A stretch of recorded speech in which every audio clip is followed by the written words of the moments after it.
The moment of creation is a form of magic, where an off becomes an on, a 0 becomes a 1, then another, and another, until, deep in the complexity, you discover order, speed, reliability, power. Experience the WD Black NVMe SSD.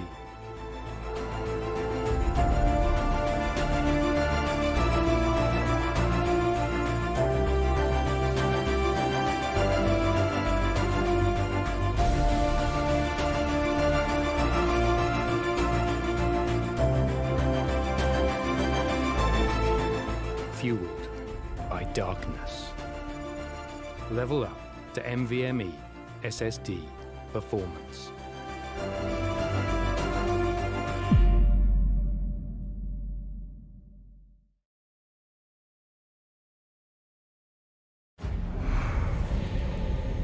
Numerous forces aimed at the Earth.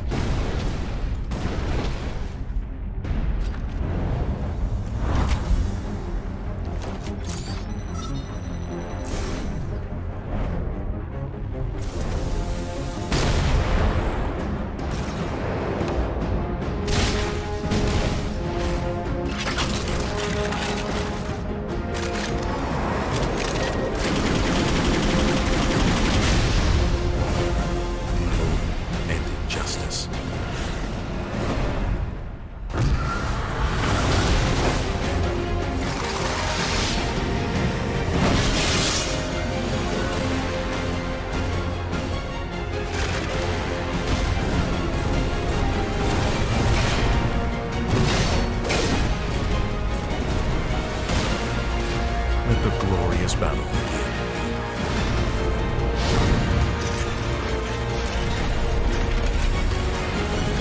Geared up for victory. LG Ultragear Gaming Monitor.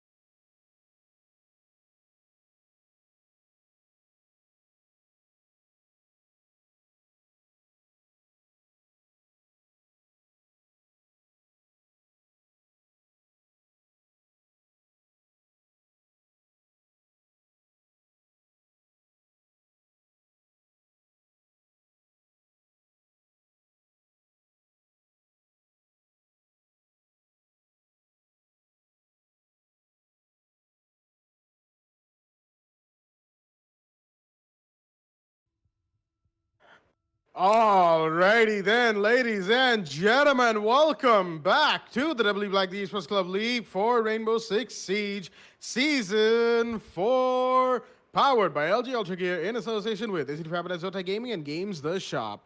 I am your host Blackjack, and joining me is my co-host Hammond Fox as we are here for the beginning of the 4th season. Ladies and gentlemen, what a journey it has been, but we're not done yet. Season 4 starts today, and to start things off, of course, we're in the qualifiers, and we'll be seeing some new teams try and make their way into Division 3. Some new faces, some old faces will be fighting their hearts out because the qualifiers only last for this week. With that being said, the first game of the day is between Seven Sky Esports and Sage Elites, and I'm pretty sure all of you viewers have already figured out what the map is. That is Clubhouse. Foxy, how do you do on this fine evening? I feel absolutely amazing, Blackjack. Thank you for asking. And in fact, look at this. We're already on to Season 4. Yeah? The qualifiers will be up and running in a short while. We're just getting some information and confirmations from Seven Sky Esports. That is going to be the first match. Seven Sky Esports facing off Sage Elites in this matchup. Mind you, we do have 2 squads of Sage enrolled in our tournament for qualifiers here, mind you. That is, let me just take a quick look at them. One of them is called Sage Elites, and the other one is, I believe, that is, where are they? Come on. Come on. You're gonna find them. Oh shit, I'm not quick enough, I believe.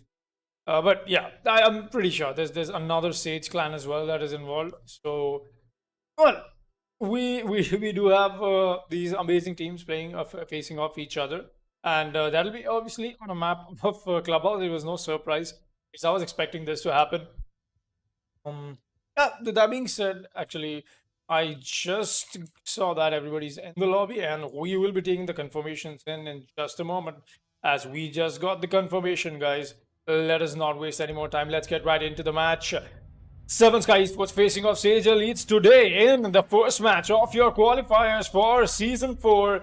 This is it, guys. This is the Siege action that we've all waited for, and this is where Siege will take its highest possible tier, in fact, in terms of how the gameplay goes. Alright, looks like there's been a little bit of a host issue, I believe. Is the Siege Elites have been on attack? Yes, so we will be rehosting this lobby. My apologies. We will be rehosting the lobby as there's a little bit of a confusion over there. We'll be right back in just a moment, guys. Don't go anywhere. We'll be right back.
Alrighty then, ladies and gentlemen. Bit of a weird start, isn't it, to Season 4? That is, we are back on this little bit of a waiting game that we're playing right now between the match of Sage Elites and Seven Sky Esports on Clubhouse. As we wait for both these teams to start joining in the lobby. Seven Sky, of course, is already all in. Sage Elites are going to be in just a second. All of them are, of course, having a fun time in the chat, as it were. And the only reason, of course, we had to go for this video is because we had a host issue between who was attacking and who was defending. It was actually Seven Sky on defense, but accidentally it had been set to Seven Sky on attack and Sage on defense. So that had to be changed, but we are pretty much almost back with the game, so no worries right there. But there are a few changes that we are yet to go over when it comes to Season 4.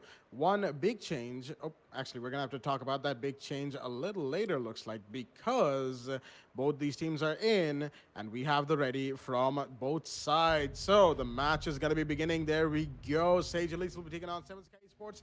This time, both of them on the correct roles on the map of Clubhouse. Sage Elites will be attacking and Seven Sky will be defending. And we are going to begin the ban phase right here, right now. Clubhouse is in play. Seven Sky will, of course, be the first ones to ban, seeing as they are on defense, of course, and the first attacker to be banned from their side is going to be the Thatcher. Standard ban right there. Of course, Thatcher on a Clubhouse can be very, very useful indeed, and getting him off the board is pretty much a smart and standard decision for Seven Sky, while Sage Elites will be getting rid of the Maverick in the meanwhile.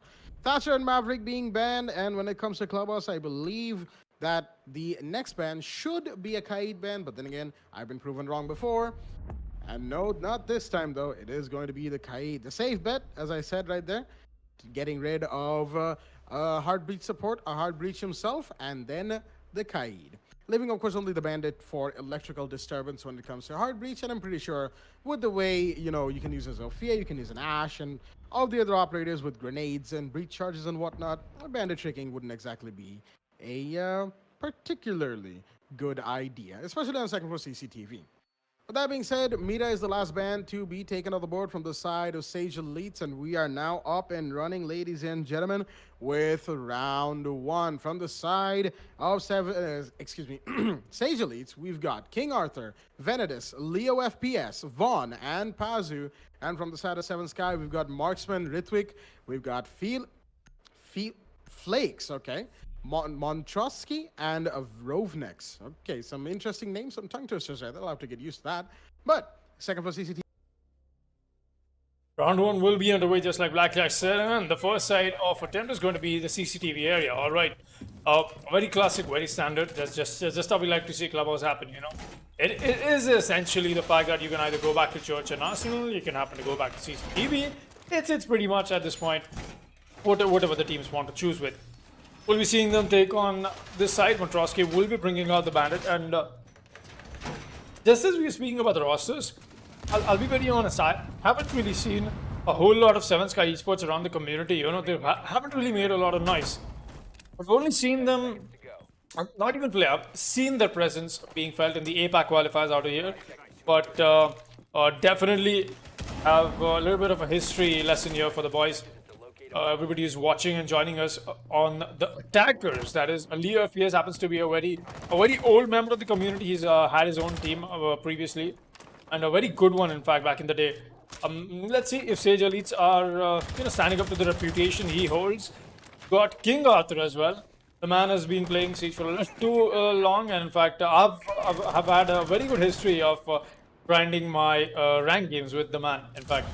Sometimes, you know, there's always that change up. So yeah, these boys, they've been in the game for a little too long. Let's see if Sky Sports are able to stand up against them, because very honestly, I do not have like a track record of Sky Sports in my book.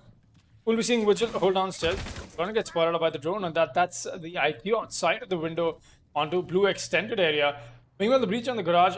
First panel has already happened. That means a direct line of sight will be established, making sure that who is trying to be a little cheeky will get taken on. But with his Capita Bolts is definitely going to dislodge the Rook playing on the top of the rafters, and that is something he's got to worry about. Leo already picking up a fight. Don't know who that is though. He's picked up a fight with, but the Zofia has to be all the while more careful, because she's the one who will be denying the Bandit battery trick. But still seeing Rovnex hold on up top, and Felix will be here along with one. Oh, Marksman drops in an amazing shot. There you go, very standing up to the reputation of his name. Marksman gets a frag, a really nice one indeed. We'll be seeing Juan go down as well, and I'm not sure how he took that damage. I believe that is the Valkyrie coming in. Ritwik, meanwhile, is going to get the frag onto King Arthur. A really good frag indeed. The Valkyrie is going to go down as Leo is here to get that frag to him. The refrag game is really on, and now the possible revive should come in, but the Zofia is a little too wary about who's playing so close. Doesn't know there's nobody else left. They can go for the revive safely. Pazu meanwhile is going to find Felix, and that is going to be, why did I call him Felix? Flakes, right? It's Flakes. I'm sorry, Flakes, if I call you Felix. We're seeing on the Capita, and now with only Thermite as the hard breacher left, I believe they're rotating back to the construction push. They don't want to go for the main breach, but Montrosky is going to find Leo FPS. That's going to be a Zofia off the board. I mean, it's all down to the Thermite and the Capita. Definitely got the utility that they need, but do they have the gunfight and the time? 30 seconds, and they've got to make this work. The possible flank coming in that the Thermite is expecting, but the Jaeger is in a really powerful position that might prove out to be very fatal in case the attackers do not notice this out. A smoke bolt comes out that is definitely going to mask the entryway for the Captain. Walking onto side, and yes, he will. That is going to be from the breach, but once again, the Jaeger, like I said, is going to come in. Oh, the C4 gets denied because there's a kill. Marksman is going to get a frag, and the Jaeger to finish things off. For 7 Sky Esports, they'll be walking away with round 1 against the team of Sage Elites. Really good round coming in from them. Let us see if the defensive team will keep that streak up in this amazing match of the first match indeed of the qualifiers that is going to be 0-1 in the favor of the defense. Very, very predictable. But it only stands to see what Sage Elites will do. Board round 2 will be underway. And a good round 1 to begin things off for the side of Seven Sky Esports. They're going to be going to Basement Church right off the bat. Once again, Clubhouse, I'm pretty sure all of our viewers know it like the back of their hand. I know I do. Going into Clubhouse in a ranked game, it's an interesting time because I've grown slightly weary of this map, shall we say. But enough of that. We're going to be moving into round 2 nice and quickly. We do have a couple of 6-picks as well. And a couple of the things that I was mentioning before the match began post-rehost is the fact that now in the map pool of the TEC League, in accordance with the map pool of Rainbow Six Competitive, Border has been changed out for New Oregon. That's right, ladies and gents. New Oregon is now available to play in the TEC League, and it should be very interesting to see whether any teams bring out that map. Another big change that has happened, of course, is relating to cosmetics, in that most uniforms are banned, along with elites, of course, in competitive play. This is also in accordance to the recent changes that the leagues across the world for Rainbow Six have made, because there were quite a few cosmetics that blended in with a few too many areas of too many competitive maps, and obviously that is pretty game breaking. So instead of of course the solution from Ubisoft is to outright ban most of them. The only ones allowed are elites, and from the elites are banned, of course. The pilot program skins and I believe some of the pro league skins are the ones allowed. So, just a little bit of tidbit of information right there for all of our viewers who might be wondering, wait, where did all the elites go? Why is everybody running default skins now? That is why. We have Ivana already going for the kitchen breach right there. The kitchen hatch that we always see, the upside down rappel is going to come out. But will he be impact tricked? I don't think so. No one has set up the impact trick. In fact, they're busy reinforcing the church wall right now. A little bit late on the call right there, Seven Sky, but they got it off in time. Venetus has the kitchen hatch breached, and that, of course, is a quick push towards that particular area. Pazzi, in the meanwhile, is going to push down towards the construction site, the dirt tunnel, open up for the Capital, and, of course, maybe he might push in there himself. Vaughn is going to go right in with Jones from Pazzi to cover his approach, but he's moving a bit too quick right now. He's going to meet a castle barricade. He's got to walk slowly because there might just be a Guma, and he did see one and take it out. And now the drone from Pazzi is going to give away call-outs. Flakes, again, just like Foxy, I was about to call him Felix, but Flakes is the man sitting by the boxes, and the Zofia is here to blow open this. Yep, the castle barricade goes, and pre-fires are in from the Capital, but the Jaeger moved away just in time and towards the right direction. Fireballs go out, but I don't think that one went too far. Noah's just stuck at the door. Unfortunately for the attackers, and very fortunately for Flakes, he will not be getting burned today. Shots are being fired from above, with vertical lines of sight being established by the Zofia, but again, not too much being found by Sage Elites. They need to pick up the pace right now because time is of the essence. If time is something they do not expedite their push on, they will not be winning this this round, at all. Montrosky, he's got a pre-play C4, but no, he sees the Capita going by, and he will finally find the headshot. That's Vaughn off the board, but the Bandit has to find a couple more. The Jaeger's in to try and support, but there's the kitchen hatch being watched, but the Jaeger will find one. That's Pazzo off the board. Pazzo was the one who took down Montrosky. Meanwhile, the Zofia's pushed in towards side. He's going to get one King Arthur, but he gets refragged onto it, and that's the diffuser drop. That's going to leave two attackers left, but Liu has found Rovnix in the meanwhile. But, wait a minute. Oh, no! Oh, no, what a time to lag for the Hibana. Oh, Venetus, such a bad time. He would have had the castle. Otherwise, it's all down to Leo in a 1v2 against the FBI. And Marksman is going to light him up. And the kill is confirmed as well by Ritwick. And as Leo goes down, Seven Sky will win round 2 as well. And how unfortunate is that, ladies and gentlemen? Because of the Hibana lagging out at the worst possible time. She would have had the man, the castle would have been down, the round would have been the attackers, but unfortunate for them, Seven Sky had the luck on their side. 2-0 is the score on round 3. Oh boy, that for a second it did seem like the Hibana is having a little bit of brain lag moment. I was so confused on why was she not shooting the castle. And then I realized, all right, she's lagged out. She really doesn't have the steering wheel on the hands anymore, but the reconnection has come in back from the Jackal. That is the pick. That'll be from the side of the attackers now. Sage Elites, they are looking at a 2-0 deficit. Definitely not something that you want to be on, you know. I get it. But yeah, here's my opinion on the contrary. The fact that you happen to put your maximum rounds on board on defense, it's good. That's how Clubhouse works. And even if Sage Elites happens to go back on defense with a little bit of a, let's say, a score somewhere in the lines of a 3-3 or even a 4-2, not in their favor, they can still make that comeback happen. And that is definitely in the books. We've seen Clubhouse be a defender-favored map, and that has been the case for a little too long. Let's see if that is something that we will be seeing Sage Elites pick up in a moment or not. Marksman will be playing with the Jaeger this time around, not the Crook or the Dog that he wants to employ. They've got the extended roam hold once again. They've got the Spirit, but not the reinforcements that they'll be doing right now. And Bandit will be, he's just waiting for placing down his Bandit batteries. Yes, he will. The outer wall will not be reinforced, and the side of Secret Stash is reinforced as well. That is a little bit of a misplay if they don't happen to play this well, you know. More importantly, the fact that they do not have enough room to work with, not space. Rotations made even on the construction wall towards logistics. I wouldn't really say it's a nice setup, you know, in terms of how extended roam should go for Clubhouse, but it might as well work for them. Let's see how the attackers decide to play against it. The shield here definitely doing wonders for the Jaeger right now. Marksman will be playing behind it, but he's got to go for this white peak. I believe he's suspecting somebody playing on that window, and there is an IQ. In fact, Leo will be holding that angle. Goes back on his drone. He's got some information to trade off, and he needs that, you know, for making this push happen. Totally. King Arthur with the Ash place. He's going to make his way up top from the stairs. The Iban has made her way as well, but the reinforcements on the soft are all right. That could be something that the Ash can work with, and yes, she will. Gonna go down with that breach, and that's the Ash charge coming alive, and the Bandit battery for some reason was taken out. I believe that was from a drone horn, and look at this. Leo from the window is gonna get that down on the castle, and now the Ash has to push up, but Leo is gonna take the fall from the Jaeger. Arthur is gonna find a double frag. A really good positioning from the Ash is what is going to secure them a double kill over here. Over my charge, and Lily is taken out by the Ash, and he makes a push, and her amp control very loud and very well felt to defenders.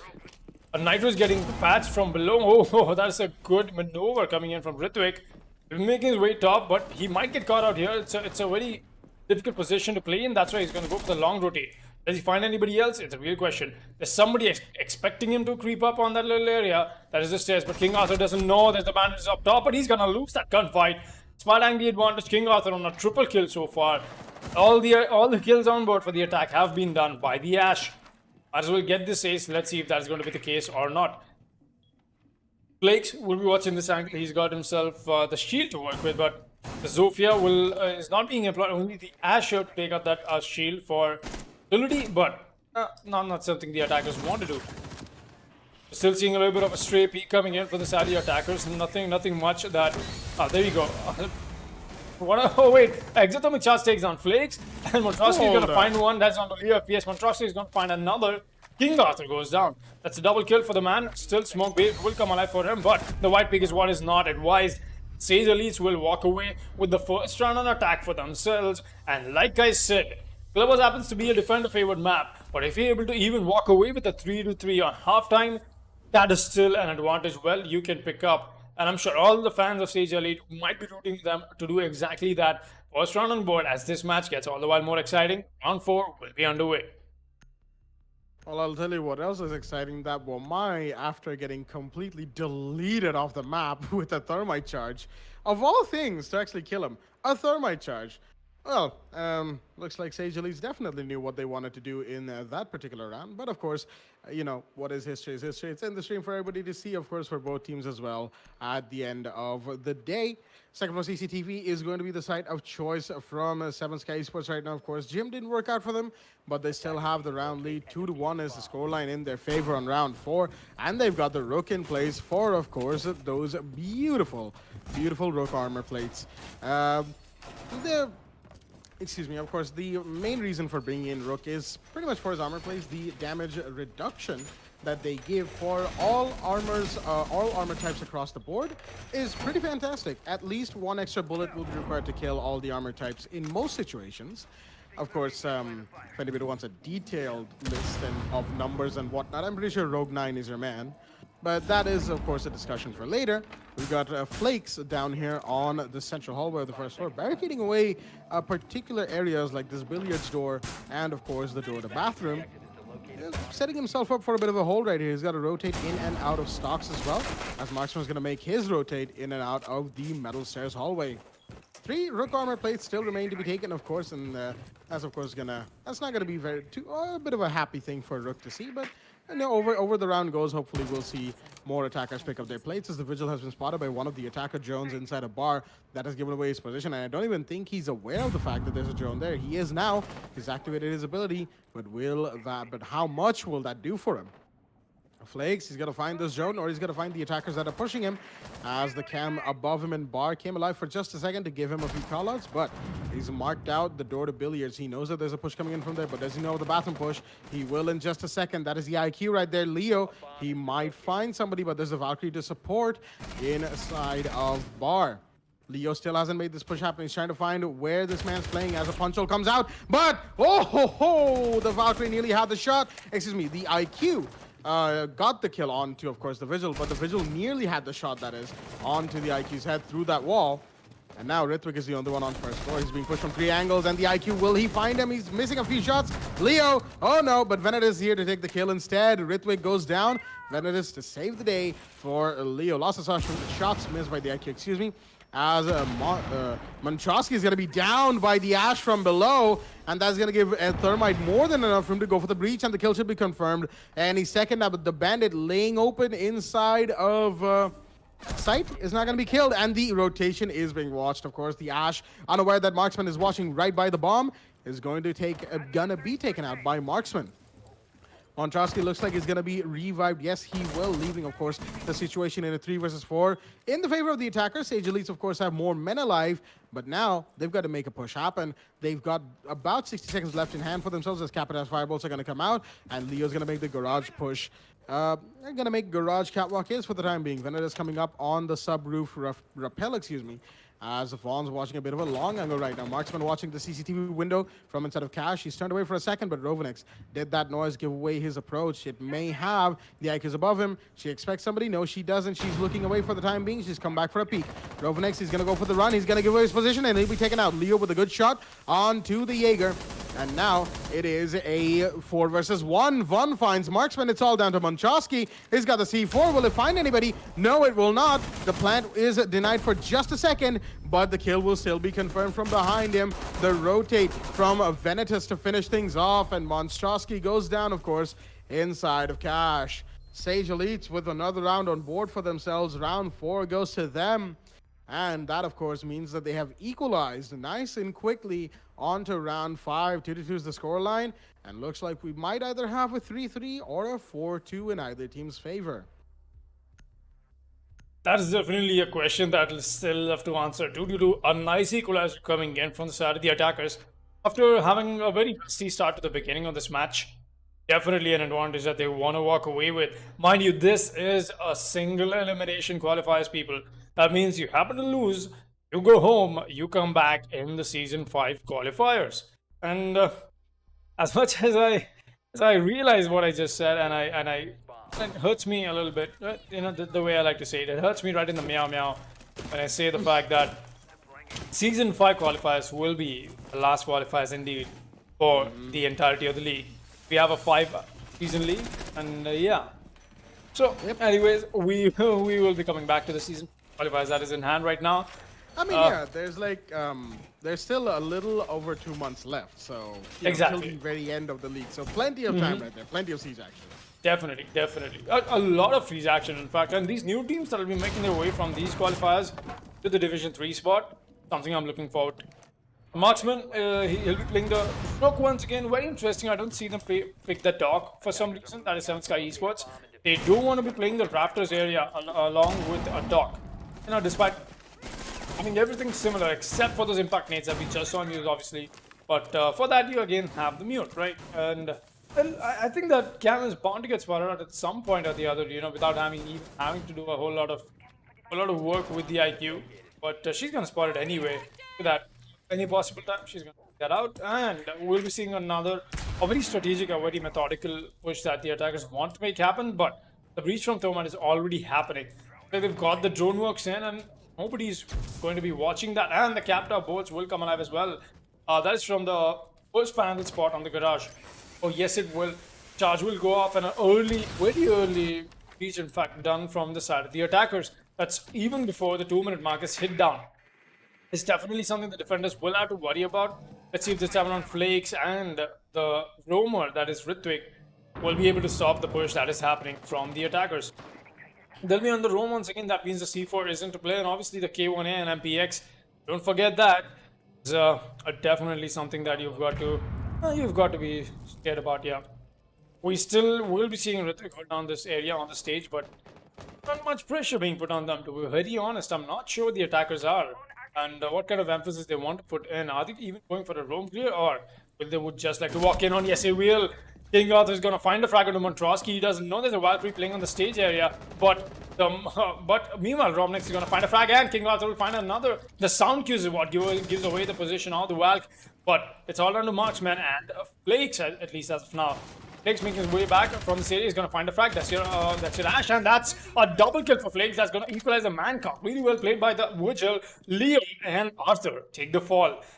Still be seeing Marksman hold on site. He's actually off of it. He's adjacent to the site. That means the push from Pazu.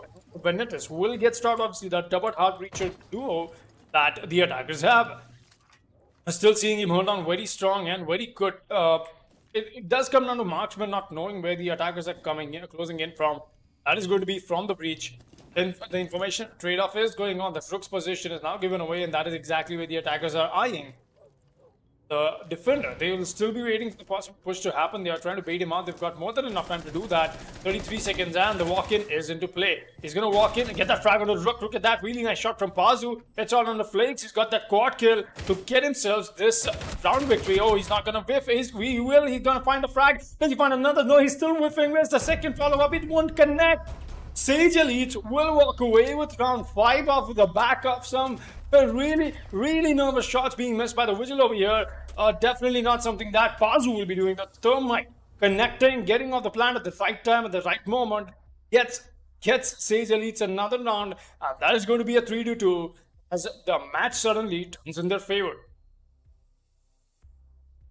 Can I just ask, what did we just see right there? I do understand Vigil, of course, missed a few shots right there on the Hibana outside the breach, but then coming in, right? Didn't go for the peek on the Thermite, was afraid of losing his life right there with the pre-fire coming in from Pazu, but then he meleeed the server as if the server chunk, as if that was going to help. Then he was just panicking, and so was Pazu. It was a complete mess right there. But good movements, but good movement skills from both of them. That has to be said at least. The Vigil should not have survived the initial contact, so to speak. But he did. He was around for a while until Pazu finally got himself together and said, you know what, I'm taking him out. I'm not dealing with this. It's gone on far enough. That being said, of course, the 3-2 lead is now in favor of Sage Elites, curiously enough. And as we said before, Clubhouse as a defender set a map taking this sort of a lead, even if it goes to 3-3, because of basement charge being played from the side of the defense, it wouldn't really hurt the side of Sage Elites because they then get to start off on defense, of course. With a completely blank slate well, almost a completely blank slate, of course. Some rounds have happened, you can't really say it's a 0-0 on a 3-3 roll swap situation. That being said, of course, round 6 is going to be in play, the last round before the roll swap, so this should be a very important round for both these teams. Seven Sky does not want to let Sage Elites get away with too much of a lead because, again, if Sage Elites goes into roll swap 4-2, then Seven Sky will be at a massive disadvantage going into their attack rounds. Meanwhile, Marksman, he's looking at heartbeats above the hard ceiling of site, that is Arsenal, deep Arsenal for that matter, and he's a bit too late to try and stop the Hibana breach. He wouldn't have been able to anyway because, of course, the Hibana has done the upside down rappel into the hard breach on the hatch. He's also going to be going into pushing the Stocks hatch with some support right there, as there's actually 4 defenders in sight, leaving 1 to go roaming. Marksman, in the meanwhile, as going to be finding some more heartbeats. He's going to try it anyway. Flakes is going to be on the central stairs. just holding it down from here. He's got a good angle, of course. This angle is pretty good for a defender, but he has to be quick on the trigger, of course, to win his gunfights. Otherwise, he'll be the one at the receiving end of quite a few bullets. That being said, Ash charges are going off all over the map, as well as Leo looks like he's going to drop down Oil Pit, and he's going to be followed by Arthur. As both of them, no, Arthur's actually not going to do that. He just blew up the door for the IQ, letting Leo have a clear line of sight all the way down the blue corridor. Meanwhile, the Jaeger's going to find one. Yes, he will. Flakes gets one, and Montrosky gets another. That was the mute with the pre-play C4 we saw earlier in the round. Pazu goes down, and that is Von and Pazu, the Capitao and the Thermite of the board. We've got the Oil Pit push slowly coming in from the IQ. Leo's here, but is he going to see anybody? No, he won't. He'll see the punchos that have been made. Back off for just a second. Pick up a fight with somebody inside of Deep Arsenal. That's the mute. He will get the kill. But the proximity alarm is going to give away the push happening from here. But King Arthur doesn't care. He's already inside of sight. By the boxes, he'll be taken up with a pre-fire from Flakes. It's going to make it a 2v4. All down to Leo and Venitas as the pulse is scanning. His position has been given away, but the Legion's here. He will get taken out. Leo with the kill, got a double kill for himself. He's gonna have to find another one, but no, he will miss the castle, and the castle will be the one to get the kill instead. That is Ritwick, and that is gonna give Seven Sky Esports a 1v3 lead against Sage Elites right now. All down to Venitas inside of the central stairs doorway. He's got to go up against a Pulse, a Castle, and a Jaeger. Most of them, two of them on full HP, and Flakes, of course, still about 3/4 of HP.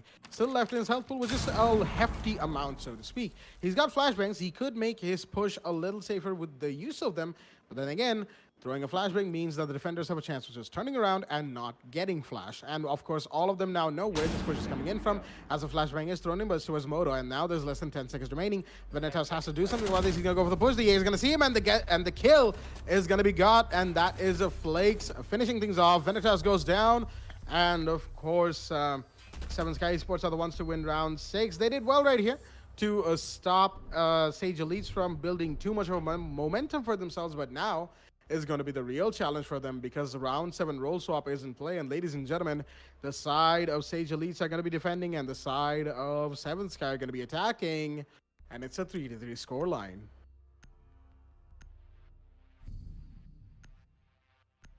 Like I said, walking into halftime 3-3 is going to be an advantage for Sage Elites because they're the ones on attack, and it's definitely not something that you would expect the side of defense to work with. You know, you want to pick up the maximum advantage for yourselves.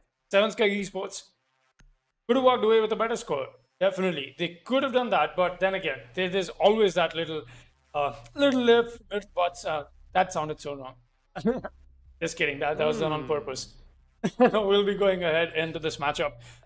That is obviously not Sage Elite. We'll be having that little bit of a more room to work with. Pazu will be running the Wamai, and one has brought up the castle very interestingly. Castle usually not an operator we like to see when the CCTV happens to be a site. Gym bedroom happens to just employ a castle just on a general scale. And we have the Church and Arsenal defense coming up, and that is usually when the castle is upright, when somebody wants to try the SSG strat. The only time when I've seen a castle come up in competitive play for Siege for CCTV is when you want to have emphasis on the downstairs. You know, you want to make sure that the downstairs control is not given away easily to the attackers. That is the stockroom and the upper lounges, the lower lounges that you're able to see right now. If that is something you want to deny, then that is where you bring out the castle. But right now the castle will be used to stop the direct entries from the side. That is the windows or the doorways, and etc. etc. We'll be seeing one do that. Oh, wait a minute. That is a very interesting castle that he's just put down. Very nice. All right. Looks like he wants to hold down bedroom all by himself. Although there's some multiple softballs from this area, so I'm not sure how that castle serves. How happens to be an advantage, but then again, okay, that's a strategy he wants to employ. Might as well work with it. A Valkyrie cam is being placed to perfection from Leo FPS, and quite the contrary. He was playing IQ before the roll swap happened, and now he's playing the Valkyrie. Anyways, coming back to the game. Romnex will be doing a little more droning, while I believe that's Hibana who's going for the breach. And yes, she will. The X-Gyros are coming in, and he's going to make sure he gets the breach done.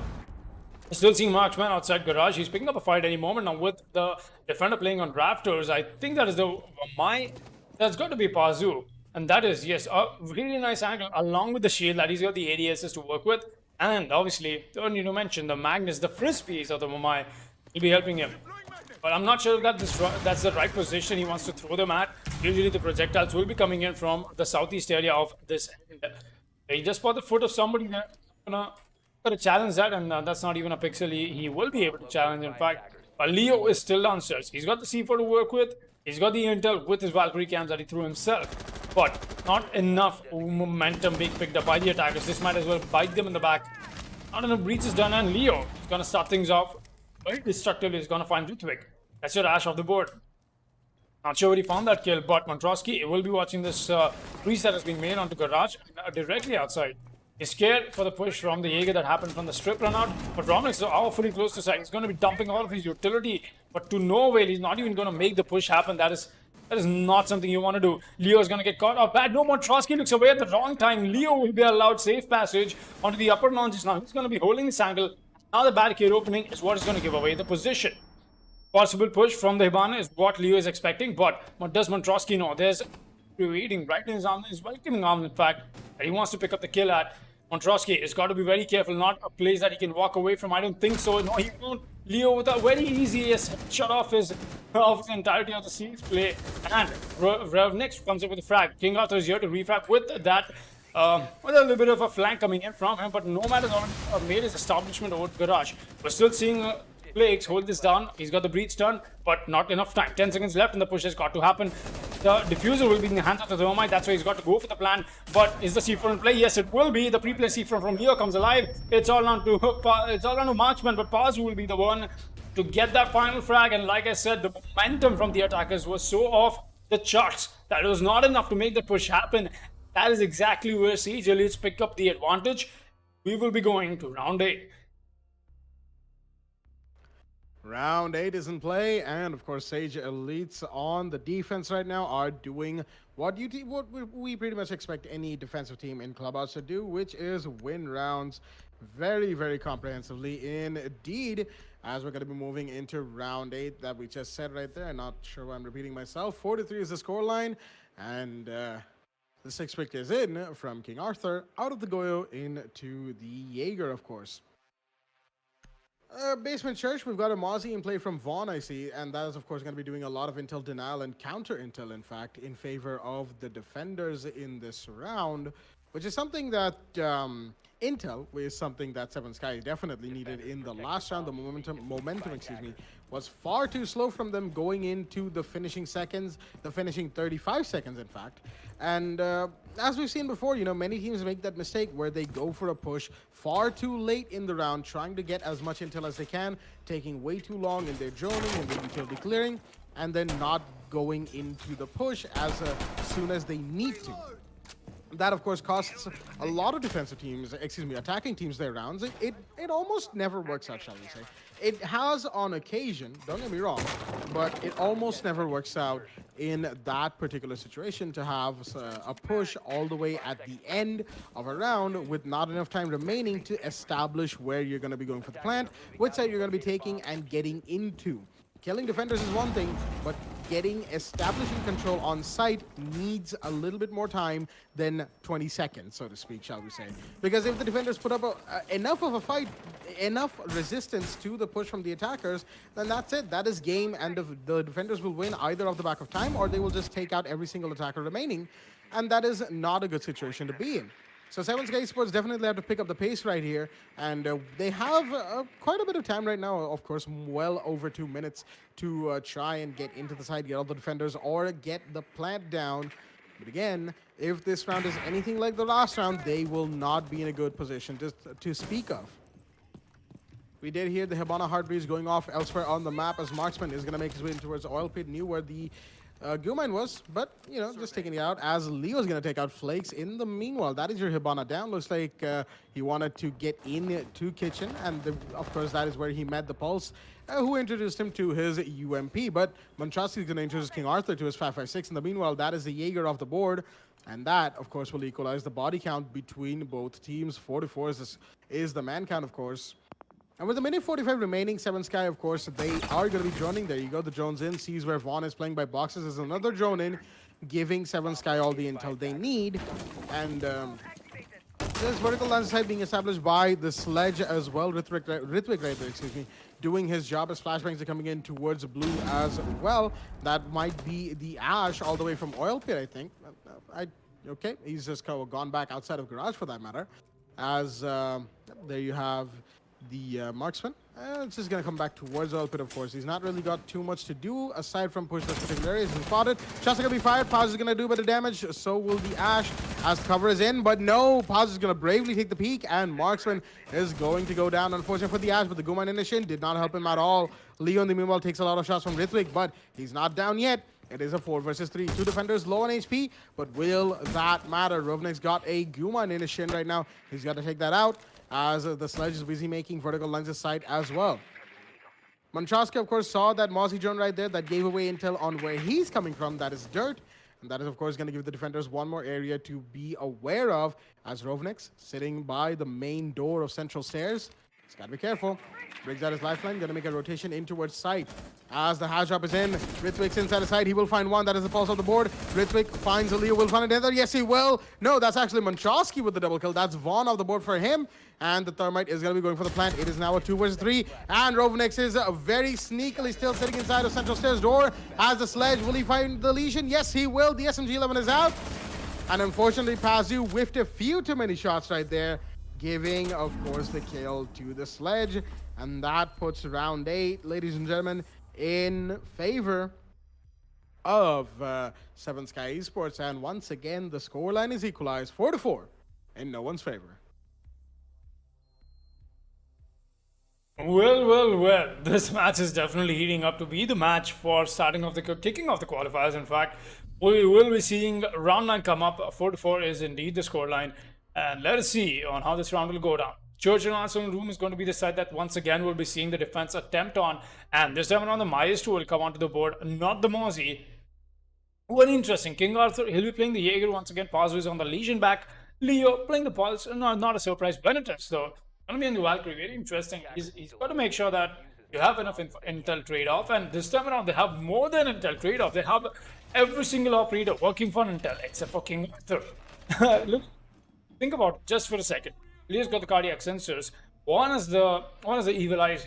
Pazu has the Legion mines, and Venatus obviously has the black eyes. So definitely something that looks like Sage Elites wants to imply a little bit more on. They want to make sure that they get themselves. I just realized that I'm never going to say more and on in succession, in terms of how words go.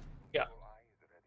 When it is making sure the reinforcements are coming in the jukebox, very, very irritating. I get it. I get your frustration, Valkyrie. It's something I myself do. So, yeah. Leo making sure that this barricade is meleeed, in case he wants to go for a little bit of a surprise attack on the attackers. But this time around, King Arthur will be playing on site. Just as I speak about it, he's going to go up top. And he's going to be playing all the way above. A solo roam. Not very advisable, I'll be very perfectly honest. Oh, he's going to find the Thermite. No, he's just going to light him up and fall back. Mantrosky does take a lot many shots indeed. But that's something that is definitely scared of the attackers now. You've got the breach down in the construction area, and he's going to move himself back to side. A very good damage indeed done. Really well played. He knows when to hang up and walk away, and that is something that that should be a case for the defenders to know. That, in fact, all the players out there, take notes. You must know when to hang up and walk away from a gunfight. Yeah, obviously. We'll be seeing one come out with the impact trick. Yes, he's going to be successful with that. Really well done. The Maestro coming alive with the impacts, not the Legion, quite interestingly. Looks like the C4 goes out. Does that claim? No, it won't. That does happen to take a lot of HP off of Rithwik. But another impact trick is successfully done. That means the drain in the utility drain for the side of the attackers is definitely done a lot. Now, they not only do they have little HP to work with, that is Mantrosky and Rithwik, the Thermite and the Sledge, but no Exciters left for the Hibana to go for any more further reaches. Obviously, Mantrosky still got one of these exothermic charges back in the pocket, could go for a Church Breach if he wants to, but I'm going to allow him to do that unless he... Alright, so somehow King Arthur has made his way back on top of the metal stairs, and we will be seeing him watch this. Let's see if that is going to be the case or not. Still waiting. He's come to a stall point at this point. There's nobody pushing him, and Got his safe waters that he can sail on right now. Definitely. We're seeing the Thermite with the diffuser. He's going to be inside stock. Looks like it might be a stock push. No, it won't be. He's going to fall back because the soft breach is already happening from Ritwik and the Sophia. That is the sledge. Good use in terms of how they intend to go ahead with this, but Flakes has already made it awfully close to the side of tunnels, and not enough time that they have and not enough map control that they've established. This might as well be something that happened the last time around for the side of the attackers. Did bite them in the back. This time on, let's see if that is something they'll be able to make a conversion on or not. But King Arthur, look at this, the flank is on. He's gonna get a frag on Ritwik.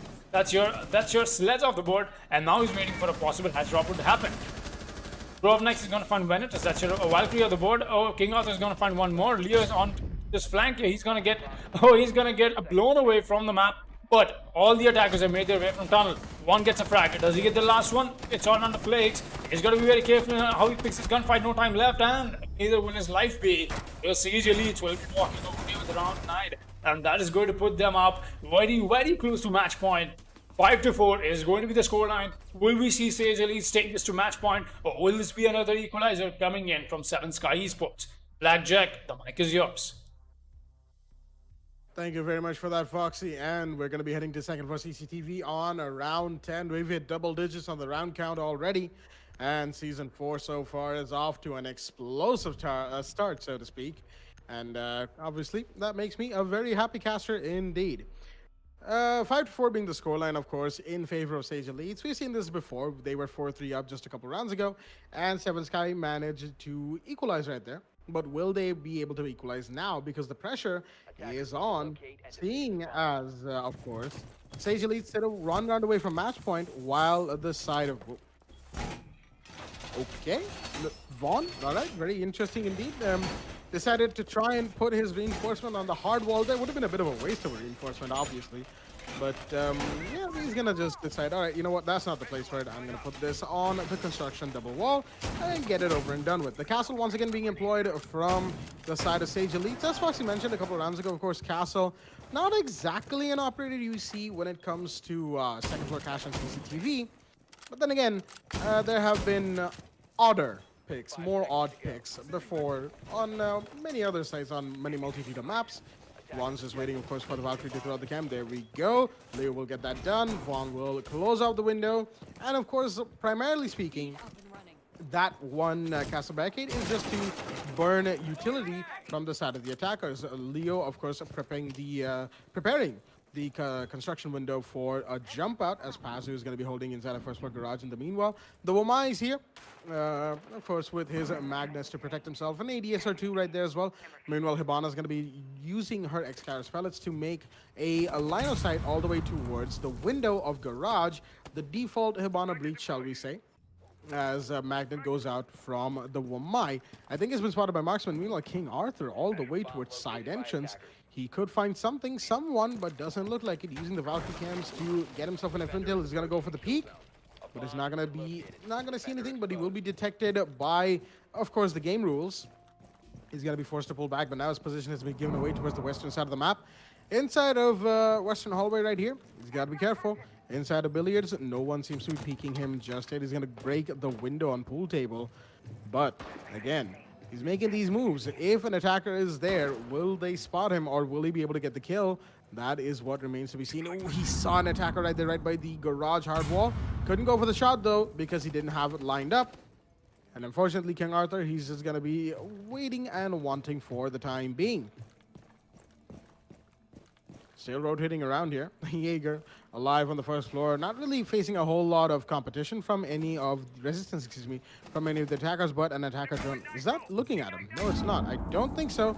And that means, of course, King Arthur will safely rotate up central stairs, but there's nobody to meet him. But Montrosky's going to find the Valkyrie and get downed by him, of course. That is the Thermite downed inside of construction. Montrosky might be revived. Yes, he will. Ritwik with a very, very ballsy revive, but Rovnex is here with cover for King Arthur. But there's the bandit to find the kill onto the IQ. And he's going to find another one. Will he find the third? Zophia's inside of logistics right now. And yes, the kill is confirmed. A triple kill for Venetus.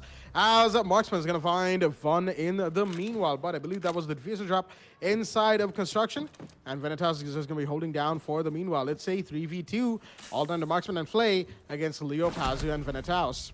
Oh, the shots are fired, and the Nomad will go down to a quad kill by Venetaus, and more shots are being fired. I believe that's the Umai fighting the Hibana inside of Garage. Venetaus definitely wants this ace right here as the marks are coming out from the Umai. Will he see the Hibana? No, the Hibana barely makes her escape out of the Garage hard breach. And now, of course, it's a hunt on for Flakes. The man's got to be careful. He's breaching through the main door and front porch right now as the Valkyrie's gone for a drop into Garage. The defenders know where he is, or have an idea at least, and the Bandit should go for this peek any second. Oh, yes, he will, and the kill is confirmed! Venetaus with the ace for Sage Elite. The man really came alive in this round and confirms second floor CCTV for his team, all on his own. Sage Elites are now on match point. Ladies and gentlemen, 6-4 is the scoreline in their favor on round 11.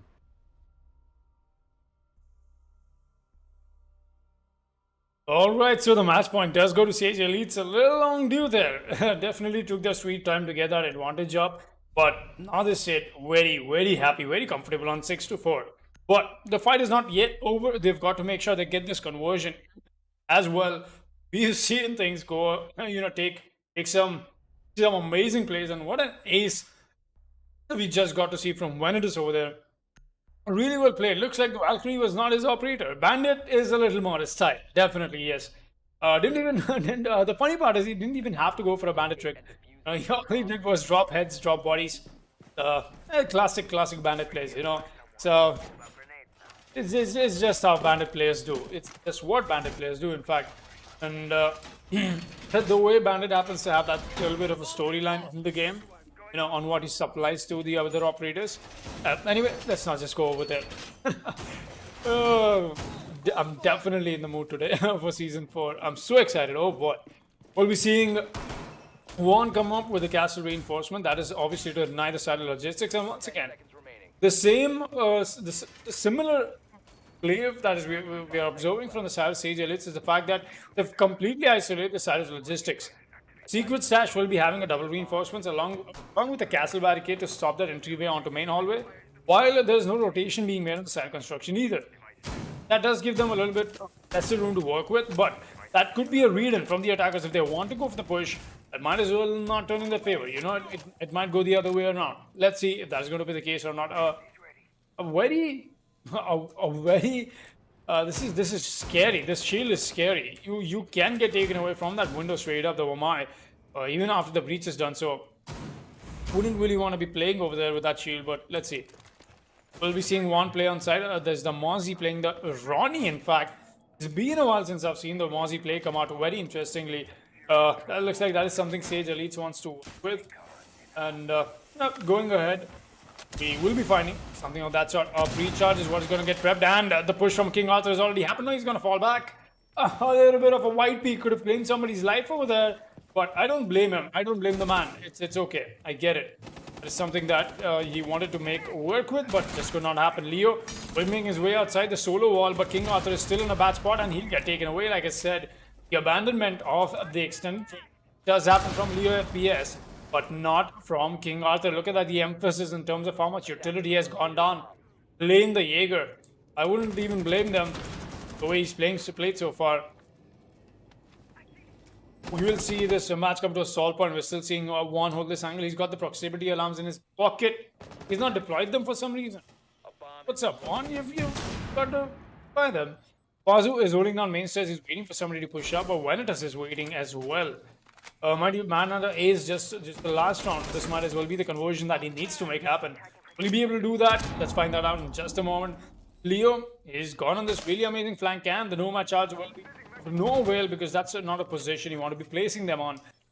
Venetus still waiting in, very patient. In fact, Leo has gone for the flank, but is there somebody noticing that possible flank coming up or not?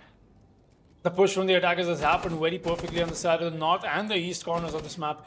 But Leo is essentially in a standstill with the thermite. He might go in for this peak any moment now. But there is indeed Montrosky waiting for a possible push. No, though, Sophia is going to spot him out. And the trade-off of information is definitely happening. And that is why Leo has to fall back. He will do exactly that. He's got the C4 to work with, though, mind you. Still not game over in terms of how Leo turns out to be a very pivotal role in bringing this match to their advantage. Oh, but the push has already happened. He's going to claim the thermite. That's That's a frag from the bandit. But Sofia comes in with a refrag. Voma is here to get another. Does he get one more? Yes, he will. Look at the cleanup. It's all down to Ash in a 1 versus 3. Gets one frag. Does he get 2 more? He's going to find Leo though. Very low on HP. The confirmed kill. Yes, it will come in. It's a 1 versus 1. He's trying to find some wall bank, but not doing that at least as of now. One has got to go for this push. That's a Voma charges while stopping him, and one will get the final frag. And Sage Elites will walk away with this round off of the back of some very heavy frag frenzy. That happened towards the end of this match here. They will be walking away with this match. 7-4 is indeed the scoreline. And look at the play from Sage Elites today. It's been amazing. Here, FPS will be taking very well deserved. What a play from this team. What a play indeed from both these teams, as a double digit in kills for Leo FPS and Pazu. And of course, well played to the side of Sage Elites. They are the ones to run away with the victory right there. A good match to start things off in Season 4. 7-4 is the scoreline. 7 Sky, unfortunately, will be the losers on a Clubhouse. With that being said, we are of course going to be taking just a little bit of a short break, and we'll be back with another exciting qualifiers match, and that is Pluton Esports versus Skybound Esports. Both these teams should be putting up a great match for us coming up. We will be right back from this break. Stay tuned.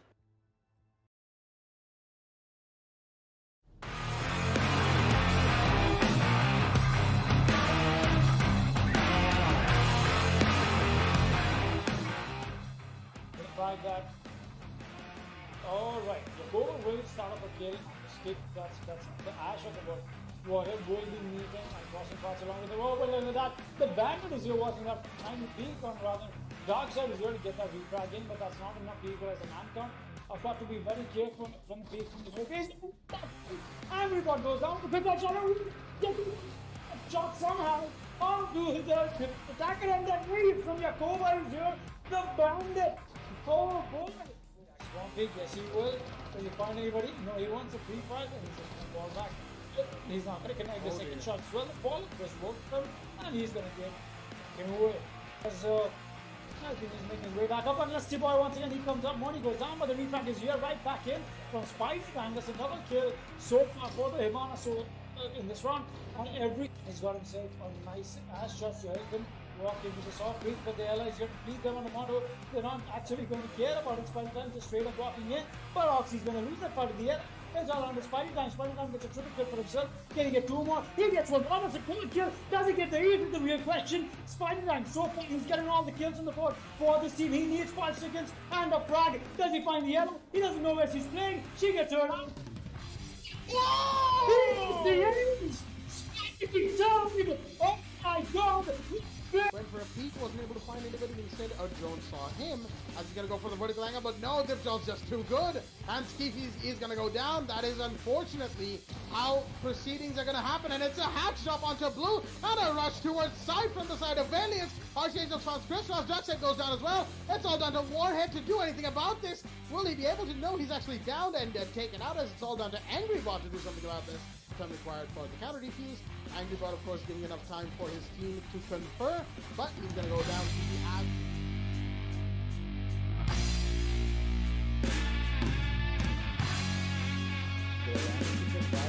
That's really strong. You've got something on your hands. Etiban is going to make his way inside the map and get a quick frag onto the player playing on 90. He's going to spot the Valk and he's going to get another shot. Lancer's going to go down in the process, and Etiban's going to get 2 as a C4 comes out from the side of Stoneheart. That's going to get Lancer and Invalid off the board. As Etiban is sitting inside and he's going to get Stoneheart as well. This guy's just walking in. He's hopefully from the rotation from the diffuser the defender's trying to make, and Nani on the other hand will eventually take out Roskill. Raksan will be there to take out Husker, eventually getting an axis here, but Nani on the meanwhile gets a quarter kill. He just needs 1 more kill for the ace, and there you have it, boys. Virtual 5 Esports with Nani making an ace and White making an entry frag as well as a good place there. Gone down, as Athar was not going to be paying attention, as it's all down to their thumber. In a 1v3 to clutch this out. So he has some time on his side. He has some calls from his drones, I believe, as he is going to go for the repel. His call has been, his position is known. Dhanu is going to be there. He's not going to be able to contest that. Melo is also going to peek him, who's going to lose his life, as Diffuse is going down from Rafsan, but no Death Hammer is going to be there to take him out. So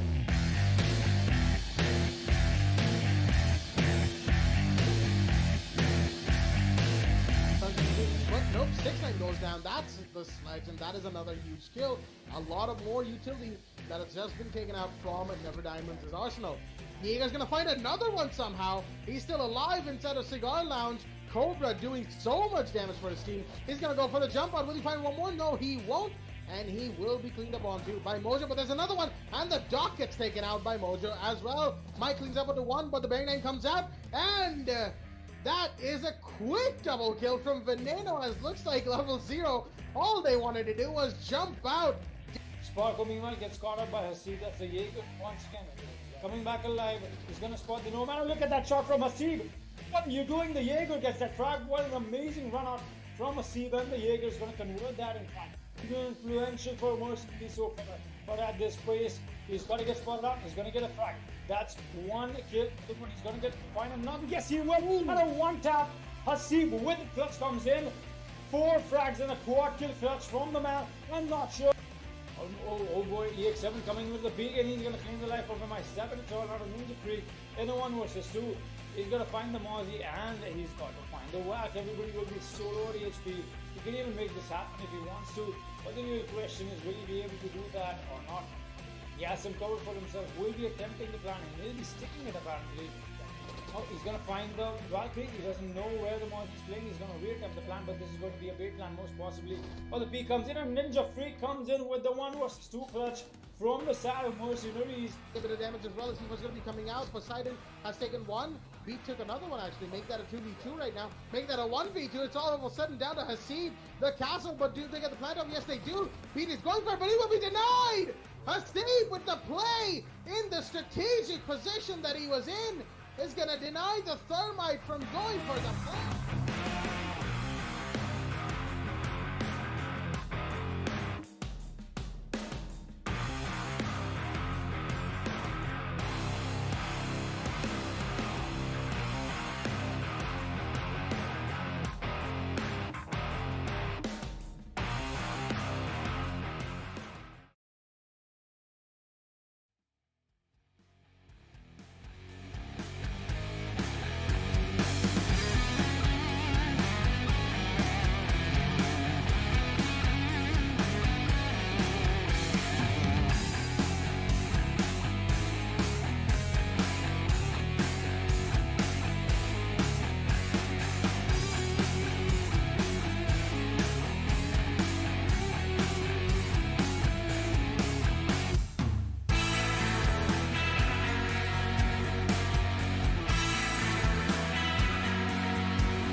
Ladies and gentlemen, welcome back to the W Black Esports Club League for Rainbow Six Siege Season 4 Qualifiers, powered by LG Ultragear in association with AC Fibernet, Zotac Gaming, and Games the Shop. I said everything. Okay, I don't know. I blanked out in the intro. What is wrong with me today? I'm just a bit too excited, I guess, for Season 4's beginning, but that is right. We are already on the second game, the second ever game of Season 4, and the second game of the qualifiers for Season 4. It is Skybound Esports against Pluton Esports, and do I even need to say it at this point? We are on the map of Clubhouse. Yes, that is right, ladies and gentlemen. Clubhouse is here. It is the Clubhouse qualifier, shall we say. So, with that being said, it is the map in play. Skybound will be on attack. Pluton will be on defense. And this should be a very interesting game indeed. Foxy, what do you think about this game we've got on hand?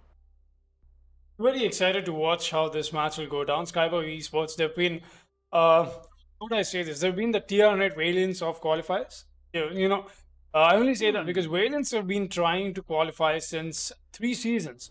And so has been Skybound. This is the 4th season that they'll be attempting to do that. Valiants obviously got their big break the last season. And boy, it has been more than just a big break. They're really taking that promotion spot very sweetly and going to Division 2. But coming back to the match in hand, Skybound Esports, definitely there's going to be the 4th qualifier that they'll be participating in. Let's see if they make this in or not. Pluton Esports, though, I wouldn't really say they're here for the first time, but definitely something that I'm excited to watch and how this match will turn out. Maverick and Montaigne will be the first operators to get banned. Very interesting. No Thatcher ban coming out from either of these teams. Quite interesting indeed. That is going to give so much more room for the attackers to work with. Skybound Esports is they have a whole lot of room that they can convert on right now. Maestro ban is something that we'll be seeing come out from the side of Skybound as well. Righty then. And the last ban from Pluton is going to be a Mira. All right. I wouldn't really say I'm surprised over here, but definitely, it is something that happens to be a ban now. Yeah. Definitely very curious indeed, especially something that I noticed while I was just writing this down. This band set can also be called the band set because Maverick, Montaigne, Maestro, and Mira all start with an M.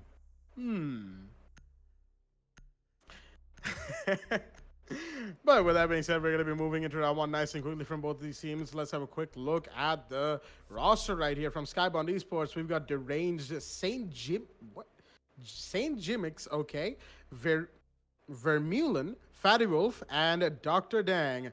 And from the side of Pluton Esports, we've got Leoxard, Kenway, the Devil's Own, Yama, and I couldn't quite catch that name while we move into the lobby right here. Attackers need to locate. There we go. It is Fat Batman 69. Nice. All right. With that being said, of course, we're just going to be reminding the teams, of course, that, the Echo is still a default ban, so to speak. And the 6th pick was used from the side of Pluton Esports for that exact reason. Well done to them. And, unfortunately, Echo is still undergoing that little bit of bug phase that he seems to have where his drone becomes completely indestructible, which is obviously game-breaking from the way that he's supposed to work. So Ubisoft just said, you know what, competitive Siege doesn't need to see Echo right now.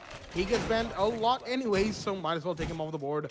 For just that little bit extra time, give everybody else someone else to pick on in the ban phase. And curiously enough, the side of Pluton Esports have actually chosen the site of 2nd floor gym bedroom to go on as well. Very curiously, starting things off with a site that you normally wouldn't see, but, we have seen teams go on this site before. Meanwhile, Skybound Esports looks like they're going to be making the CCTV push happen. The Thermite's already there. That's Vermeulen towards the side of the main CCTV wall right there. As drones are happening in towards cash room right now through the metal stairs drone hole, but there's a defender on stocks right now. Fatty Wolf will not be seeing him just yet, as that is the Devil's Own. Will he be finding somebody? Not quite. There is an air jab, I believe, blocking his entryway through the door of garage. More drones are being used from the side of the Zofia, and he should have seen Devil's Own right here. And I think he has, giving the call out to his teammates. But there is another one. There's a mute sitting inside the CCTV who will fire some shots while it's moving back, but Fibernet gets taken off the board. Instead, that is the Devil Zone finding a frag for himself. As will he find the Hibana? Yes, he will. As Deranged, found Kenway in the meanwhile. Of course, that puts the situation right now in a 3 versus 4. Skybound, not exactly in a great situation. It's all down to Deranged, St. Jim, and Vermeulen. Oh dear. I seem to have accidentally thrown something down. No, it's fine, it's fine. I'll deal with that in a little bit. Do excuse me for that noise, ladies and gentlemen. But we are back with the round right now, as a Thatcher is going to go off on the main wall of Gym Bedroom, and the Thermite is going to go for that breach. That's Vermeulen doing his job, but Deranged in the meanwhile is a little lit. He has a lot of HP left in his health pool, but he's got to be careful right now. As there is the Jaeger, that's Devil Zone. Will he find him? Shots of fire, but no, he misses. And the Nomad will be the one to take the kill. Deranged Sky doing good against the Jaeger, giving his team the equalizer in terms of the body count. But will that be enough? Vermeulen with the Claymore on the construction window is going to stop the run-outs from there. As less than 50 seconds remaining, Skybound has to make this push happen, but there are defenders crawling inside of sight, waiting to find these attackers. One in the hallway, one inside of logistics, in fact. And, Fat Batman is actually going to find St. Jimmix, and that is another one off the board. That is your Thatcher down. It's a 2 versus 3. Deranged Sky and Vermeulen have to do something about this. As a castle barricade comes out from Yama, I'm not sure what he's doing right there. That could have been a regular barricade as well, of course. Deranged, making his way towards cash room right now. Into construction, got the barbed wire. He's got to be careful. Just making sure that logistics is clear, as the Thermite is watching that particular rotate, but the Meat Jammer is in play, and so is Deranged's gun and the castle's UMP as well. As a smoke cancer comes out to delay the push. That is well played by Leoxar, but he unfortunately doesn't have any more. As an ADS will cast a flashbang, but another one gets thrown in. Shots of fire. Will the Thermite be found? Yes, he will. It's all done to Deranged. He's a triple, but no, Leoxard will be taking the last kill, and Deranged, unfortunately, will be going down, and Skybound Esports will as well.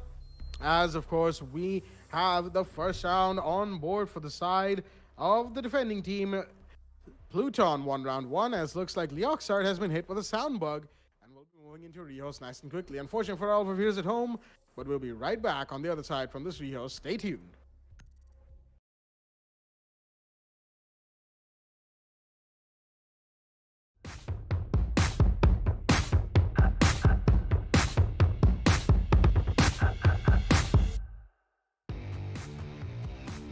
It all comes down to Kanda and Blanky for that matter. As Cypher is going to go down as well. Kanda, the only one full on HP. Blanky goes down. He gets a double for himself. Nice play and win. A triple from Kanda. It's all down to Simplex to clutch it in a 1 versus 1. But Simplex is going to be inside deep arsenal bullets. But the smoke is not. The SMG-11 pushing up to him. Only 11 bullets left in his mag. He has to make this clutch happen, but he won't. 0 sabers. Definitely cutting that. Defender is off the board, but a C4 comes in. Will it take him? No! A double kill from Rico Risa and Drizzle right there. Shakti will deny the diffuser, but he will see 2. He will still get them, and he gets the Monty right here. The Mute is making things happen for his team. The C4 and the shotgun, that is, coming to life for the side of Z-Rush. He's in a 1v1 right now with Nikoriso the Maverick, and he knows where he's pushing from. And the Maverick knows where Shakti is sitting.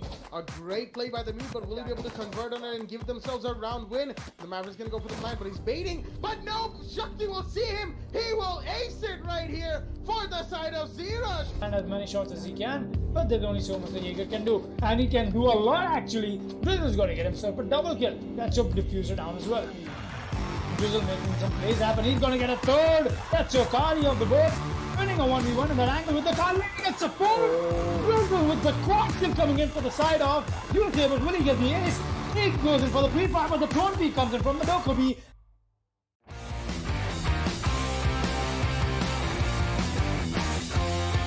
Will he make some plays happen is the real question. Another charge goes out, but nothing to catch over here. Just going to move in right now. He does find the maestro, and what a headshot connecting onto Cobra. Viper gets the first try, he gets the second. Does he get the third? He gets the third as well. The third is obliterating Never Diamonds right now. He's cutting them through. It's all down to Shulker and Mojo to keep things alive for themselves. Very influential operators for Never Diamonds. But that's a triple kill for Mike.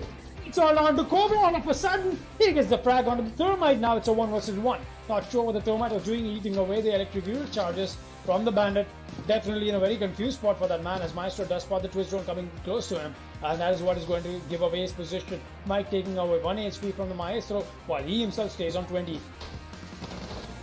The Maestro Cam goes out first. He's going to notice that, and that is it. A finisher from Never Diamonds. As what a play from them on this first half fight. But he's not even going to focus on it. What are you doing, Seth? The planter is right in front of you. He gets that refrag in. It's all down to Bijay now. In a 1 versus 2 clutch moment, he's got to make this play happen. Gets the planter. That's at least somebody from Instant Esports is noticing where the planter is. It's all down to Sam. In a 1 versus 1 now. He's got to make this clutch happen if he wants the advantage against Instant Esports. It's SMG 11 versus the L8 coming in. The diffuse counter. Oh, he gets that. Bijay with the clutch coming in on a 1 versus 2. The Mule is going to put the equalizer on board for the side of Instant Esports.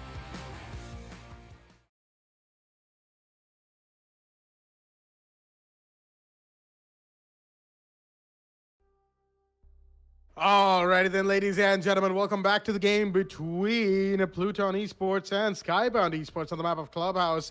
And before the rehost hit, of course, we are back from that, of course, as the side of defense, Pluton had a fairly good time defending against the side of Skybound, who unfortunately were caught wanting in a few too many areas, trying to push into second floor gym bedroom. And as we see the 6-pick come out, one from Yama out of the Mozzie into the Kaid, and one from Deranged out of the Jackal into the Buck. All right. We are going to be moving into round 2, and Basement Church is going to be the site. As Foxy, passing the mic over to you with this question, do you think Skybound Esports are going to be able to do the same thing that Sage Elites did in the previous match? Maybe they might as well do that, because Skybound Esports, they definitely had a very rusty start to this beginning of the match here. And it only stands to see on how the information trade-off is running. Now that I think about it, you know, I had the time between the rehost, think in terms of how this match is going ahead. I do notice the fact that the communication trade-off on the side of the attack was not a whole lot much, you know. The way the push transpired in the match, something that does happen to amaze me is how is information not being traded off and where the positions are being played from the defense. And if you don't do that to your teammates, you won't be able to make a good outcome out of whatever you're trying to do. That being said, we'll be seeing the barbers come out from the Jaeger as well, and the Kaid trick. All right, very interesting. Yama is going to do the Kaid trick here. Thatcher still in play, so he's going to make sure that he times that really well, really well indeed. And no Maverick will be played. That means Dr. Dang will be bringing out the Hibana, and Vermeulen will be bringing out the Thermite. The Jaeger does get spotted out. He's going to be playing up top. That's the only solo roamer, in fact, coming in from the side of the defense. That is the Devil's Zone. Got to make sure that he at least drains time, even if he does not find any frags, that's all right. But he's fallen down a little too quickly. The top floor control is being established by the attack meanwhile. And I don't think they've noticed that the Jaeger has made quick work of what he's trying to do, where he's trying to go. And yep, that is exactly what he'll be doing. I'll still be seeing the Jaeger hold this down on side of Pool and Billiards. No challenge whatsoever. This should be a choke point that should get cut off by the attackers. But the drone works will come in, and they're going to miss him, I believe. But they've not gotten drone, and finally they will. There's a double drone on him.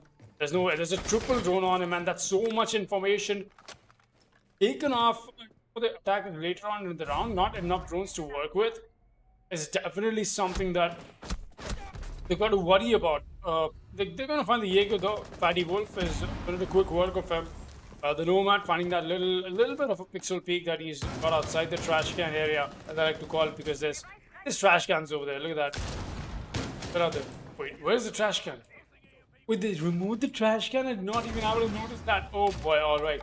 Anyways, we will be seeing Dr. Dan come up with a breach on the hatch, that is, while Jimmy is making sure no aggression is being offered from the side of defense. Liaxat will be on site. They've lost a man, but they've also drained a lot of time. This is looking good for the side of defense right now.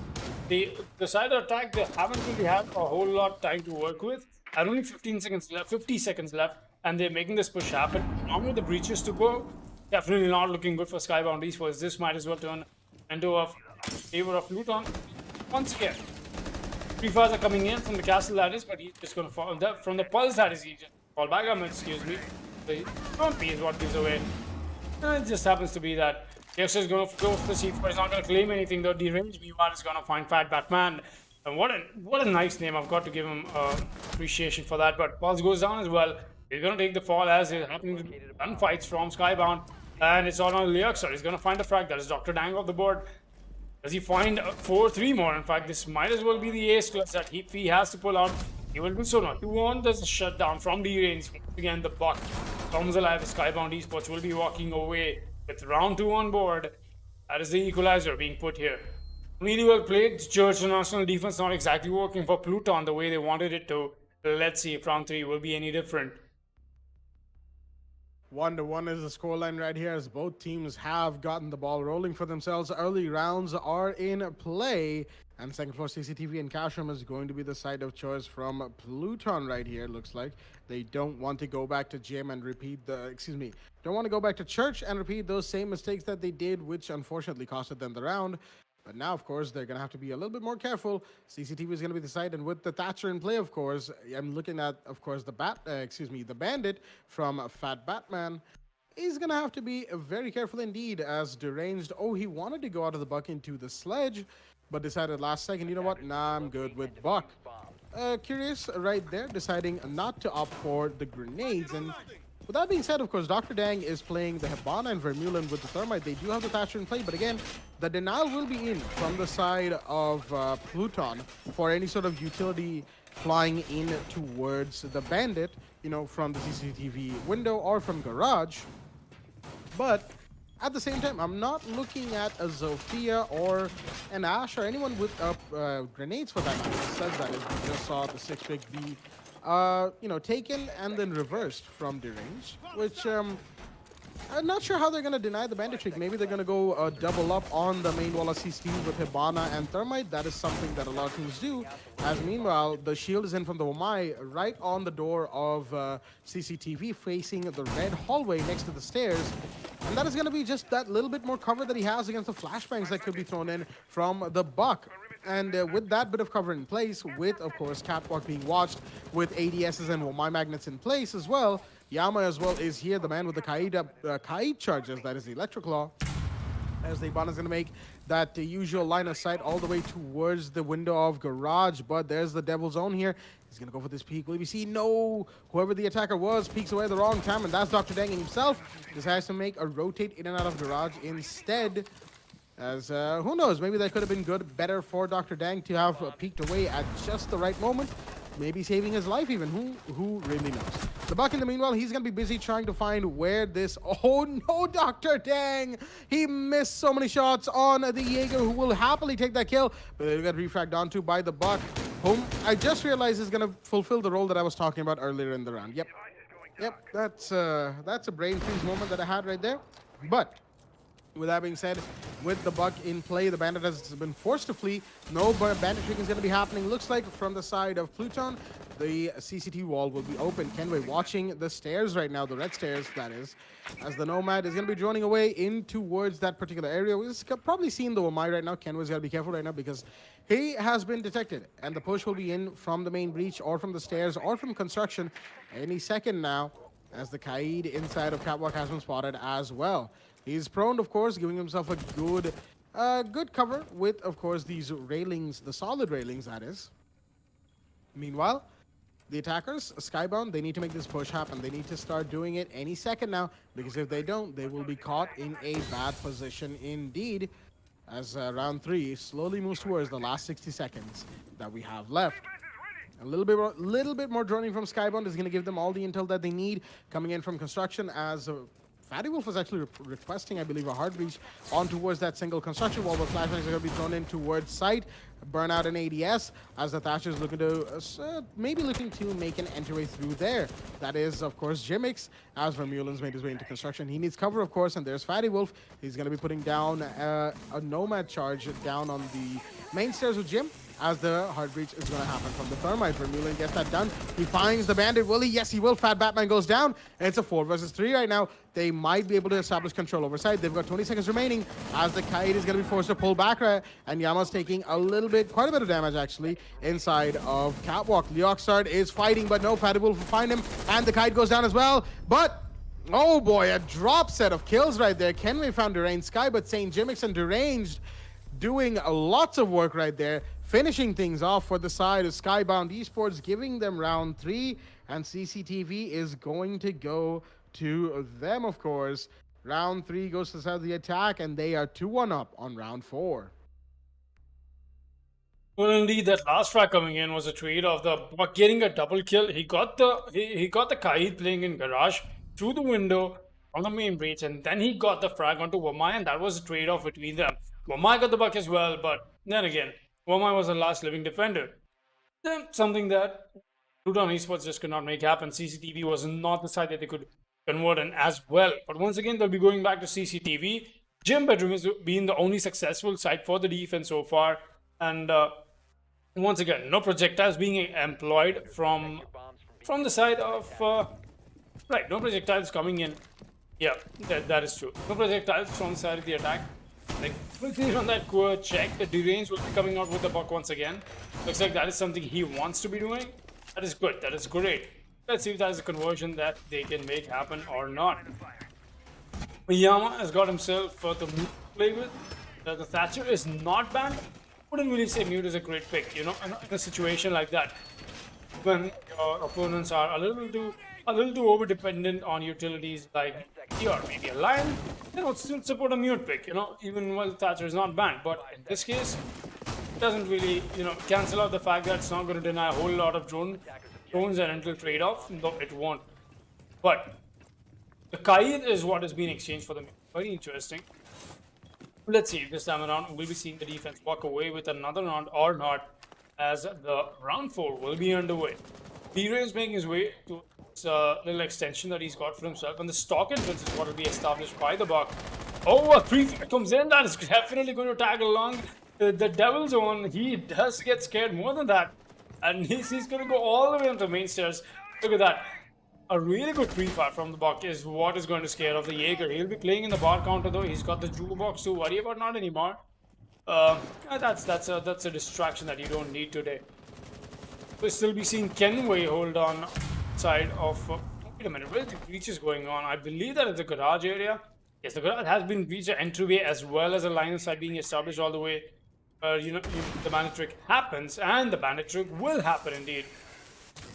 One exothermic charge is getting bandit trick, and that is going to leave the thermite with only one left. Mind you, that's the set of hard breach that is left for the attackers, and Jaeger is going to spot up the drone. That is also going to give away his position. But the Buck is the one who's playing awfully close. Flashbang goes out, the push is happening. They convert on the skill or not. Jaeger, very careful, very patient. Not give away his spot. He's going to come up with another tap on the drone, and he gets taken away from the range once again. The Devil's Own take the fall. They're going to make sure they get this bandit trick stopped though, because that is something that is definitely been a problem for them.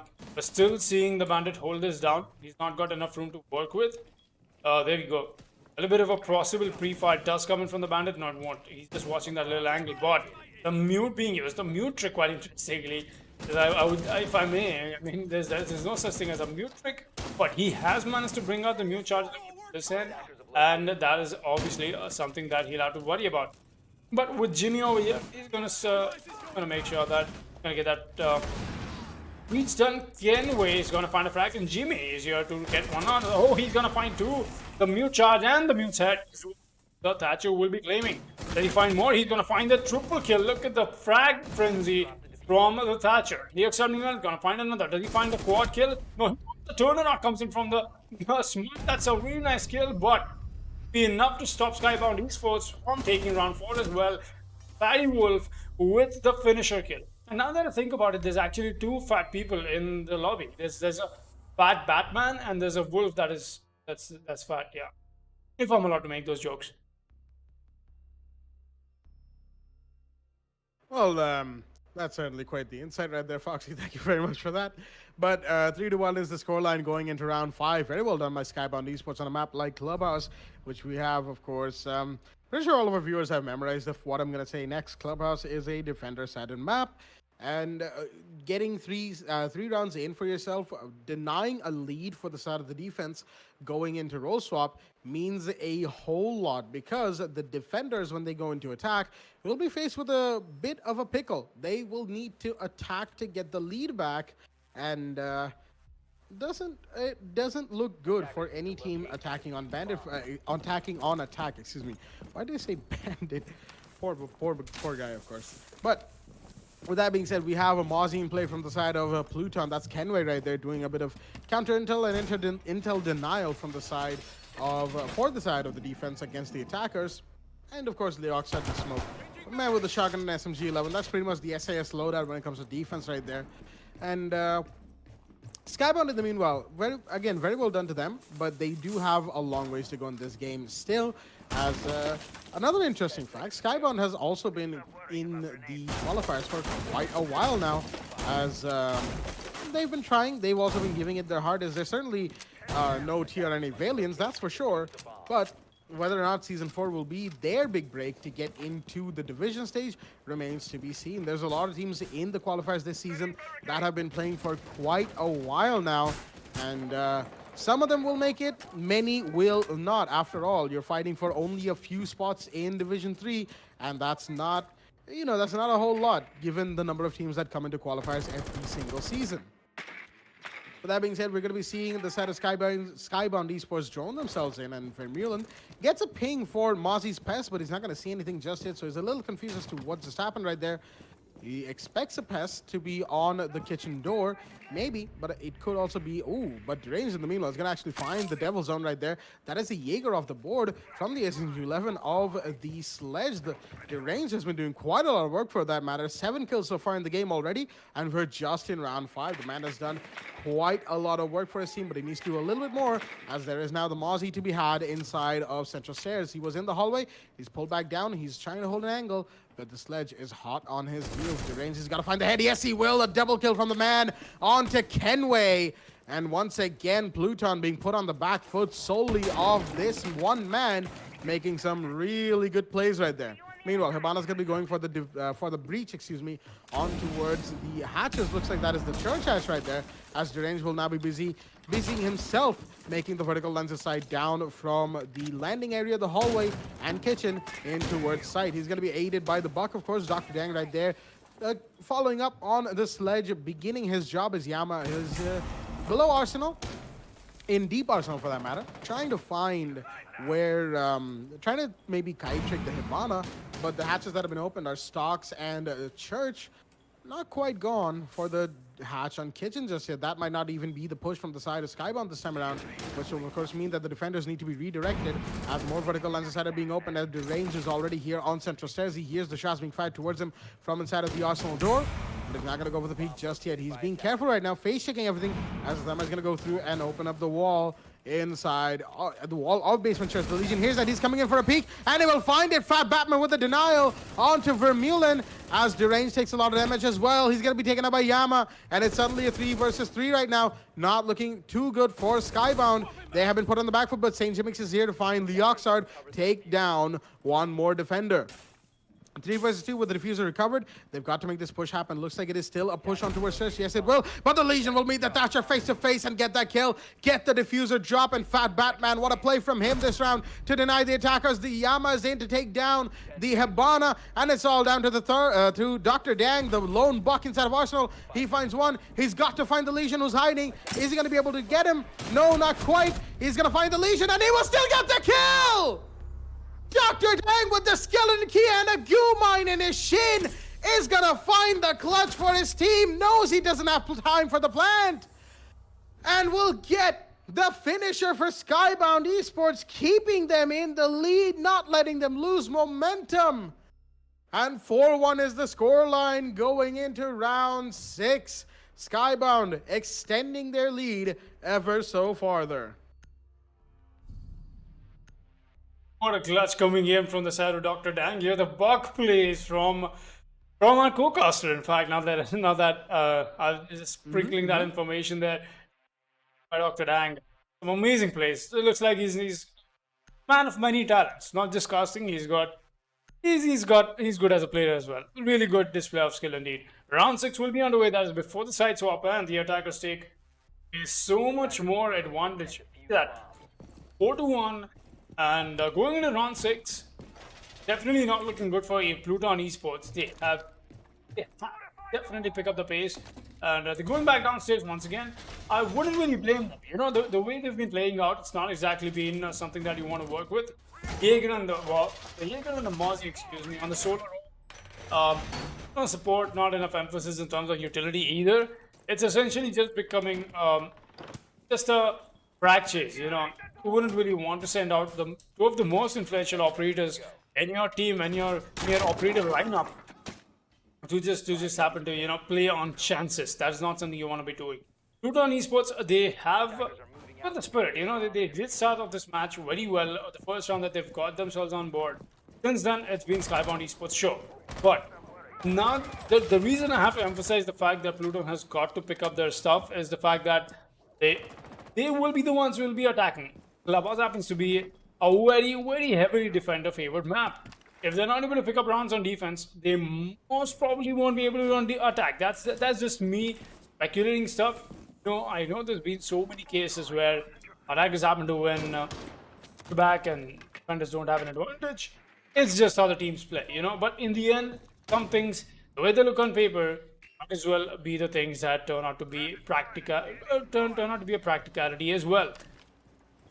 That being said, we will be seeing layups that come with a very late reinforcement. Very interesting. He happened to lag out for a second there. He's having a little bit of ping spike, but that's below the designated allowance here. That's okay. Get it. We'll be seeing Dr. Nine make his way upstairs. Looks like he's the one who's going to be on the frag chase this time around. But everybody is going to be playing on side. Look at that. A nice crossfire from Pluton Esports. Very promising. Really good adaptation, guys. I'm definitely sure this has a little more success rate in terms of what they were trying to do before. They got the Mozzie to work with as well. Yama is making sure he's placing down his drones in perfect positions. And enough information trade-off is going to be the top priority. The scene Skybound Esports have invested a little too much time above. They've made sure that there's no roamers up top. And the motor hatch will be breathing this time around. The mistakes that they made in the last round will not be happening this time around. The very good adaptation indeed. And that is going to be Fatty Wolf on the Hibana this time around. A possible push from side of blue. Buck comes in with a claymore. And Zofia has already made his way into kitchen. One of the lifeline goes out. That is obviously the impact to find anybody who's playing on a deep arsenal, but nobody will be doing that, at least not as of now. Buck is just establishing all the while more lines of sight while... Wait, is this a bug? Yes, it is. It's a spectator bug, guys. The Hibana is actually reverse rapid over there. But the way it looks like, she is... Damn, I love this game, dude, sometimes. Anyways, coming back, Devil's Zone is going to find a frag. Esports ready indeed. We will be seeing a frag come on to Vermeulen, and that is your thermite on the board. A very important frag indeed, because one of the hard breaches has taken the fall last time as well. That is exactly what happened. He was trying to go for the run-in, but he got caught out in the off crossfire. Looks like a rush onto deep arsenal, what the attackers are trying to pull off, but the attack push from Kahit has already happened. Fat Batman is going to get one. Fatty Wolf is going to get another. Yama gets another. It's all down to... it's all on Jimmy, but he finds the Mozzie. Does he find anybody else? No, on Pluton Esports walk away with round 6. Like I said in the beginning, this is looking promising for them. This is the setup you need on Church and Arsenal. You won the crossfire for yourself, and you did exactly that. Pluton Esports playing in that round of perfection is what put the round on board. Round 7 will be underway with the role swap. 4-2, still in the advantage of Skybound Esports. Let's see if Pluton will be making the comeback, or will we see Skybound Esports take this lead even further. Well, one thing's for sure, this match looks like it might be heating up quite a bit indeed from both of these teams. Basement Church and Arsenal will be the site of choice from Skybound Esports, who are now defending as the 6-pick comes out from Yama out of the sledge into the Hibana. As the Hash Breach, of course, will be very necessary when it comes to Basement Church. While Thermite, I think he might try Dirt Tunnel, as the Caveira gets 6-picked into the Caveira by Vermeulen. Just a little bit of 200 IQ visual mix-up right there from the side of Skybound. Excuse me. Vermeulen, of course, playing the Caveira brings with him the added tension of, are we going to be able to scream interrogation this time? We've had quite a few Caveira plays, in fact, coming out towards the tail end of Season 3 we saw in the division stages. And looks like that spirit has carried over to the 4th season of the TEC League. And with Vermeulen playing this operator, the Brazilian operator in play, should be very interesting indeed to see how he's going to play in Clubhouse with the Caveira. Gonna open a couple of the second floor hatches, actually both of the second floor hatches, one on stage and one on billiards, above them of course, as he's just gonna be roaming around for the time being as Derange is making his way back towards site to join the Wamai and the dock. As in the meanwhile, not sure where Dr. Dang is. He might be inside a site somewhere I didn't get to see either, as Derange is going to make sure to barricade out the door right next to him. That is the door towards Oil Pit. Meanwhile, we've got Vermeulen here. He's going to be taking out a drone that spotted him and changing positions in the meanwhile, as he's got to stay really quiet right now. The drone spotted him in one place, but the Caveira very quick to rotate indeed. The Devil's Own going to be going towards the roof, dropping the diffuser to the Zofia, who has dropped it conversely off her own accord as well. Hibana's going to be going for the breach on towards the main hatch of kitchen in the meanwhile, as the shield in dirt has been spotted from the drone of Leoxard. And he's going to be making this push happen, but he's got to be careful, of course. That's probably Dr. Dang right there, the man on the smoke. Yes, he is. Meanwhile, Fatty Wolf with the good, not a tiny angle. He's trying to peek this a little wide, but he's going for a peek on towards the kitchen hatch.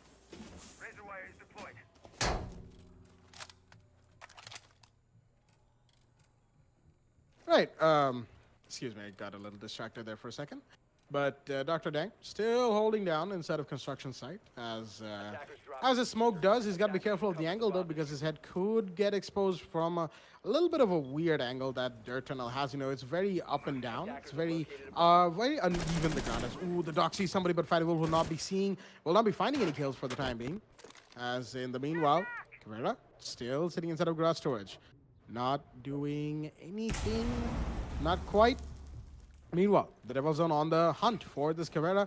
Will he be finding any footprints, or will he find the Cav the drone's in? But has it seen her? No, it hasn't, but the Jackal will light her up quite a little bit. Not too much, but Vermeulen, he could win this. The pistol is very, very powerful at close range. He has a shotgun to boot as the shots are fired from the Devil's Zone. He's going to go in. The shotgun's out, but no, he will still lose that. And the Hunter will be hunted by another Hunter, for that matter. And the Jackal will be the one to take that kill. Kenway is going to get that call out, rotate down to the first floor as there's less than 40 seconds remaining. And only one kill has been confirmed from the side of Pluton. Of course, that one kill will give them just a little bit of headway. It's a 4 versus 5, and the hatch drop towards site will be happening any second now. Fat Batman sitting on central stairs. He's got to be careful, as the Thermite looks like he's going for the breach on the main wall church. Yes, he is.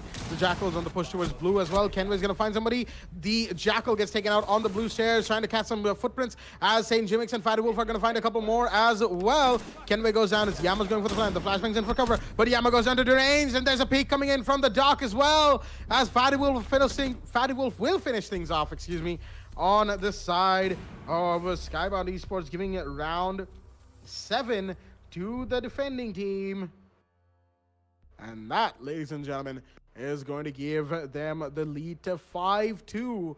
A massive round lead indeed. Skybound looks very set to win this, but again, they are 2 rounds away from victory, and Pluton could pull something really special. We don't quite know just yet. Skybound Esports definitely waiting very, very patiently to almost take match point. In fact, might as well be round 8 if round 8 does go in the favor of the defense once again. CCTV and Cash Room is going to be the place where they'll be defending on. They will be going to match point. That brings them all the while more closer to victory, while Pluton Esports have a little bit of uphill task to do over here. They have to put 3 rounds on board if they want to bring in the equalizer. Mind you, right now, Pluton Esports' top priority is going to be exactly that. They don't want Skybound Esports to walk away. Oh, look at that, the triple drone. All right, Wamai is not going to find any of them. Jimmy definitely been landing his headshots onto heads, but not able to land his crosshairs onto drones. But coming back to what I was trying to say, Pluton, they've got to stop Skybound Esports dead in the tracks right now. Because if they don't do that, it's going to be a very, very uphill task once Skybound Esports sits on match point. That is something you don't want. that happen. Let's see if Pluton does come in with something like that or not. Going ahead, we will definitely find that out. But we'll be playing the Bandit. He's got the barricades done downstairs. That means Sophia plays, the way denial works. And when you're trying to Bandit trick over here, will get denied or will get heard out at least. The information trade-off will be maximum. And that being said, let's proceed with the attacking phase. Leoxard will be playing on the Thermal, and just as the chat suggested, it's actually Leonard and not Leoxard. Alright, we'll keep that in mind. Leonard making his way. Kenway is here as well. He's playing the Hibana. They've got the double hard breacher, the Hibana, and the Thermal being employed. Got the Nomad as well. Devil Zone will be playing that. Looks like Nomad has been quite the influential. Fat Batman's got to get flashed by Thermite. And just waiting. Fat Batman. And damn, it sounds so good to just call the name Fat Batman. Wow. Thatcher will be waiting for a possible EMP call that he wants to make, and yes, he will. And like we call it, the dance between the Thermite and the Bandit will be happening, and that is something that Bandit won't be able to convert on, and that is why he has to fall back. But Mulan will be allowing the breach to go down because there's a good utility dump from Yama with the Zofia and Leonard making sure he gets the breach done. And yes, it will be. Vamai, that is Jimmy. He's going to get spotted out. He's playing the AUG, mind you. He's got a solo reinforcement, garage wall, work with, but D-range, meanwhile, with a pre-play C4 for a possible logistics drop. That might not be even be happening. Could have just spent his C4 right there. Not something that he can convert on anymore. We'll still be seeing a little bit of a stall point come in. And this might bite Pluton Esports in the back. Want to make sure that they have enough momentum established. I wouldn't really say they're slow. Skybound Esports was pretty slow in the first round of this match. Too slow. Got to give them that. But that being said, they have enough map control. They've got enough breaches done. And looks like the logistics drop might be a thing. D-Rains will be waiting for that call to come in. He's waiting for it. I'm not sure who's manning the drone for him though. That is obviously the cams that he's spotted out. But Jimmy, he's having a little bit of a challenge here on the rafters. And the C4 does come out, but D-Range is not going to find anything, at least as of now. It's a... Oh, this is a diffuser with the Nomad. This might be influential. The Valkyrie gets the kill, and she will. D-Range lands a headshot, and there's a diffuser right in front of him. All he has to do is just defend this right, and Kenway. Meanwhile, he's going to take the fall. That is from downstairs, but Yama is worried about who's coming up the oil pit. He's going to spot the Wamai, a possible reload, or even a little bit of pre-fire will give away the position of Zofia, but Leoxard is going to take the fall as well. That's the diffuser being held perfectly from D. Here. A huge mistake from Devil Zone. The Nomad had to go in without the diffuser, but D-Range is going to find one more. That's Fat Batman off the board. Yama gets Jimmy, and Kenway is back on his feet, but this won't be amount to anything because there's nothing that they can do without the diffuser, and Skybound Esports take us to match point on round 8 off the back of some very, very responsible plays from the attackers. Not something that you would be expecting at this point when the stakes are so high. When your opponents sit so heavily in the advantage, but that advantage will get all the while more further. 6-2 match point in the favor of SKBD. And this is why you don't let attackers take too much of an advantage going into roll swap, because when the attackers become the defenders, as in the case of Skybound, they will be the first to hit match point. Second floor gym bedroom is the site of choice from the side of Skybound. Of course, they have one church and CCTV back to back.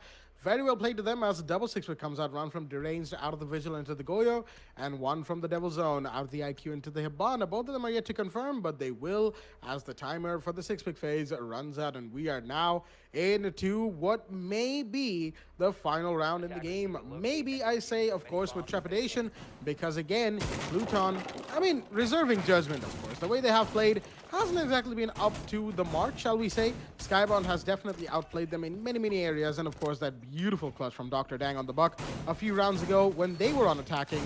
And just very well done to Skybound Esports so far on their first match in the qualifiers, but they've still got a ways to go. There's still a week's worth, well, not quite a week, of course, a few days worth of qualifier plays left to happen in, of course, Season 4 of the W Black Esports Club League for Rainbow Six Siege. And it's going to be interesting to see whether or not Skybound have this season for themselves, whether or not this is their season. Will it be? Will it not be? Will it be somebody else's season? Well, my will certainly be living to tell the tale of this round for that matter. St. Jimmy's nearly got taken out by Vermilion's Super Shorty. So, very, very close indeed, but not quite getting a team kill. And that, of course, will mean that Skybound will have all of their members up and running, nice and cozy and alive, which is what matters most, of course. And yeah, match point 6-2. It should be interesting. Leonard, Lexard.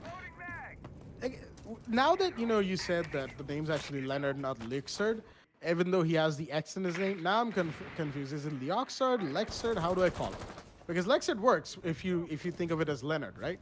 But anyway, nomenclature aside, the Thatcher is going to be in with the EMPs. The Hibana is going to be in with her X-Kairos pellets. Is that? I think maybe no. It's going to be a Thermite alone trying to get this breach done, and he will be able to.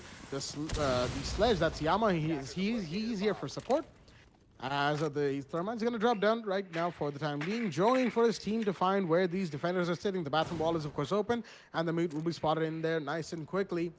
As Skybound, they're in a bit of a pinch, but again, they have been in probably worse pinches just in this game to boot.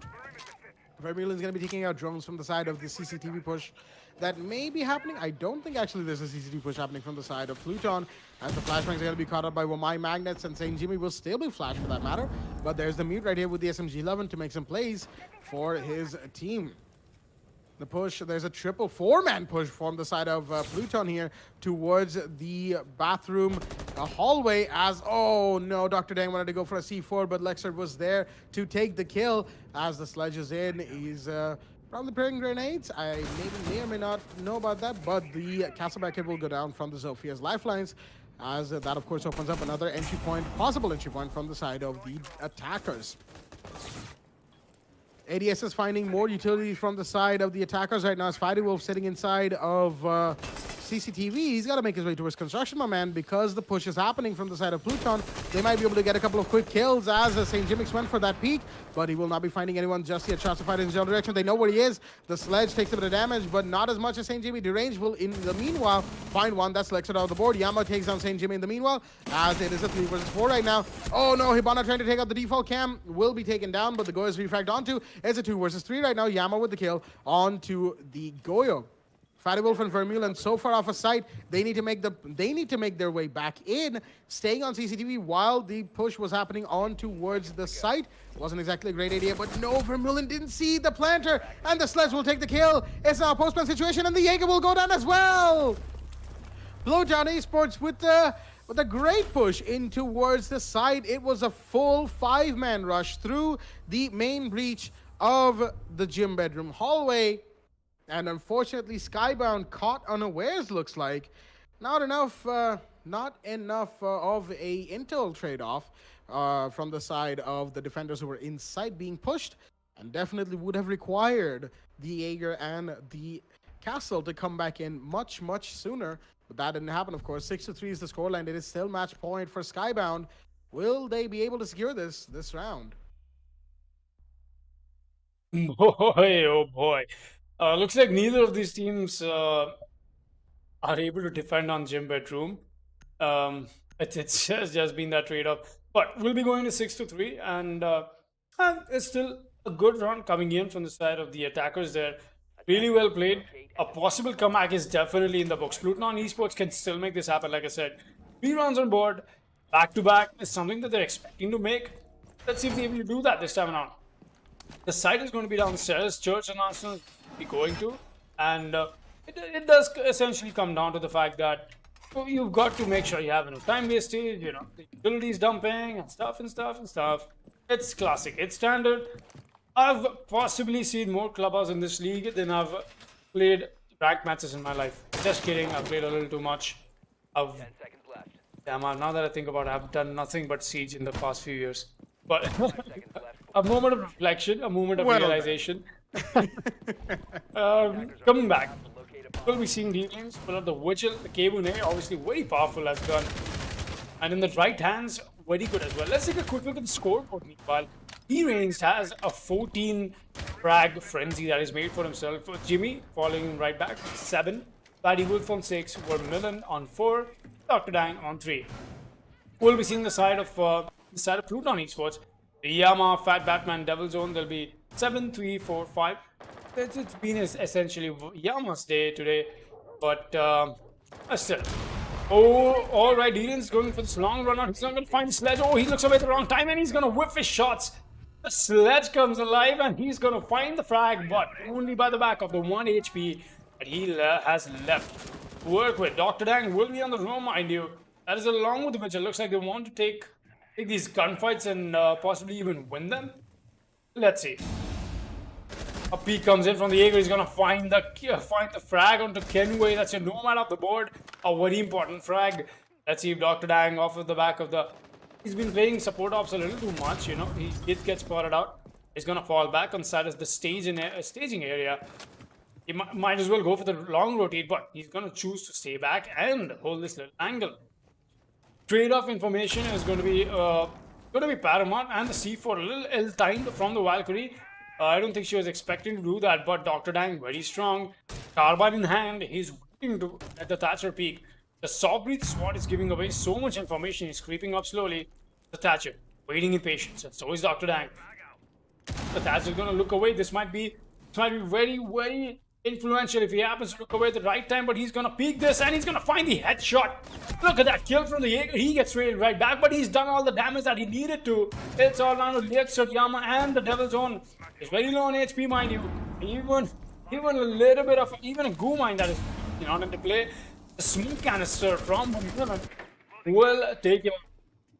It's very risky the way the sledge is playing right now. Lex will be making this push happen. He's got the flashbangs to make sure he covers his drop down, and yes, he will. The drop down is secured, but the default cam is what is giving away information. He's gonna get that. Breach has happened onto Church, and there's a Valkyrie playing awfully close. She's going for this. Oh, she's not gonna go for it. I thought a possible aggression is what is coming in with the MPX in hand, but the push from the attackers will be focused from the single breach. Oh, he's gonna find the thermite. Look at that.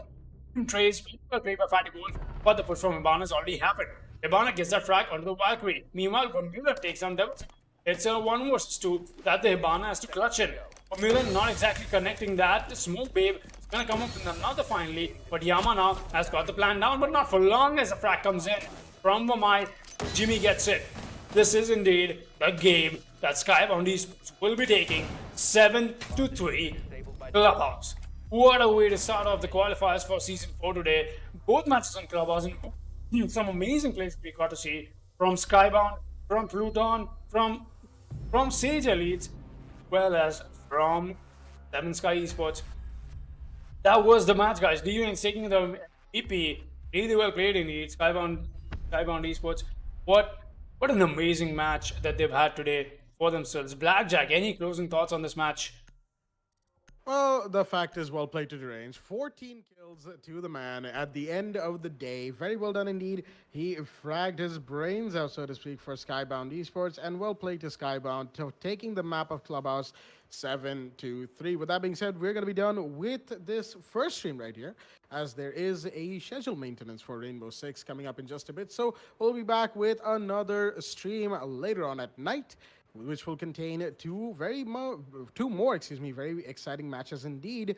One from between Grind Gaming and Aztec Esports, and the other, the last game of day 1 of qualifiers between Last Warning and Almost Walkover. With that being said, we're going to be taking a quick break right here. We'll be back on the other side with another stream, more Rainbow Six Siege action. Stay tuned.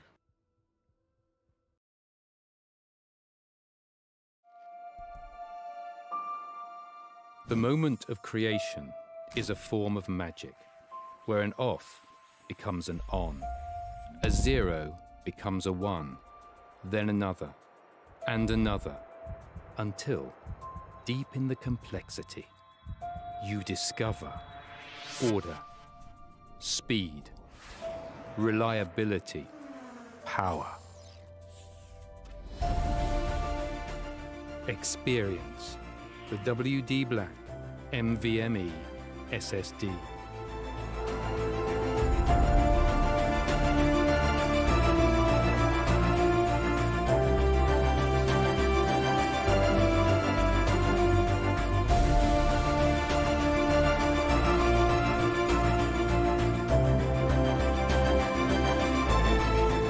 Fueled by darkness. Level up to NVMe SSD performance.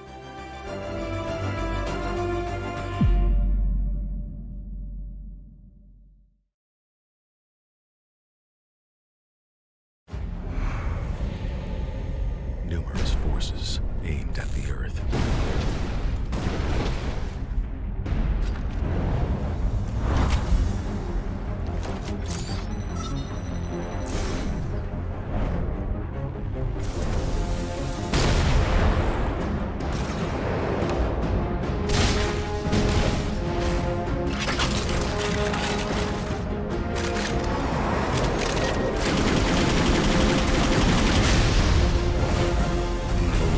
And injustice.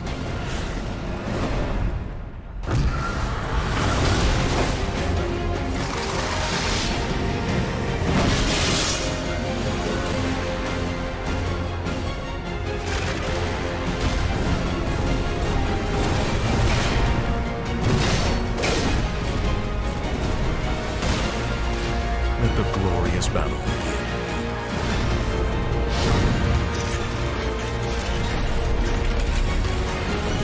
Geared up for victory.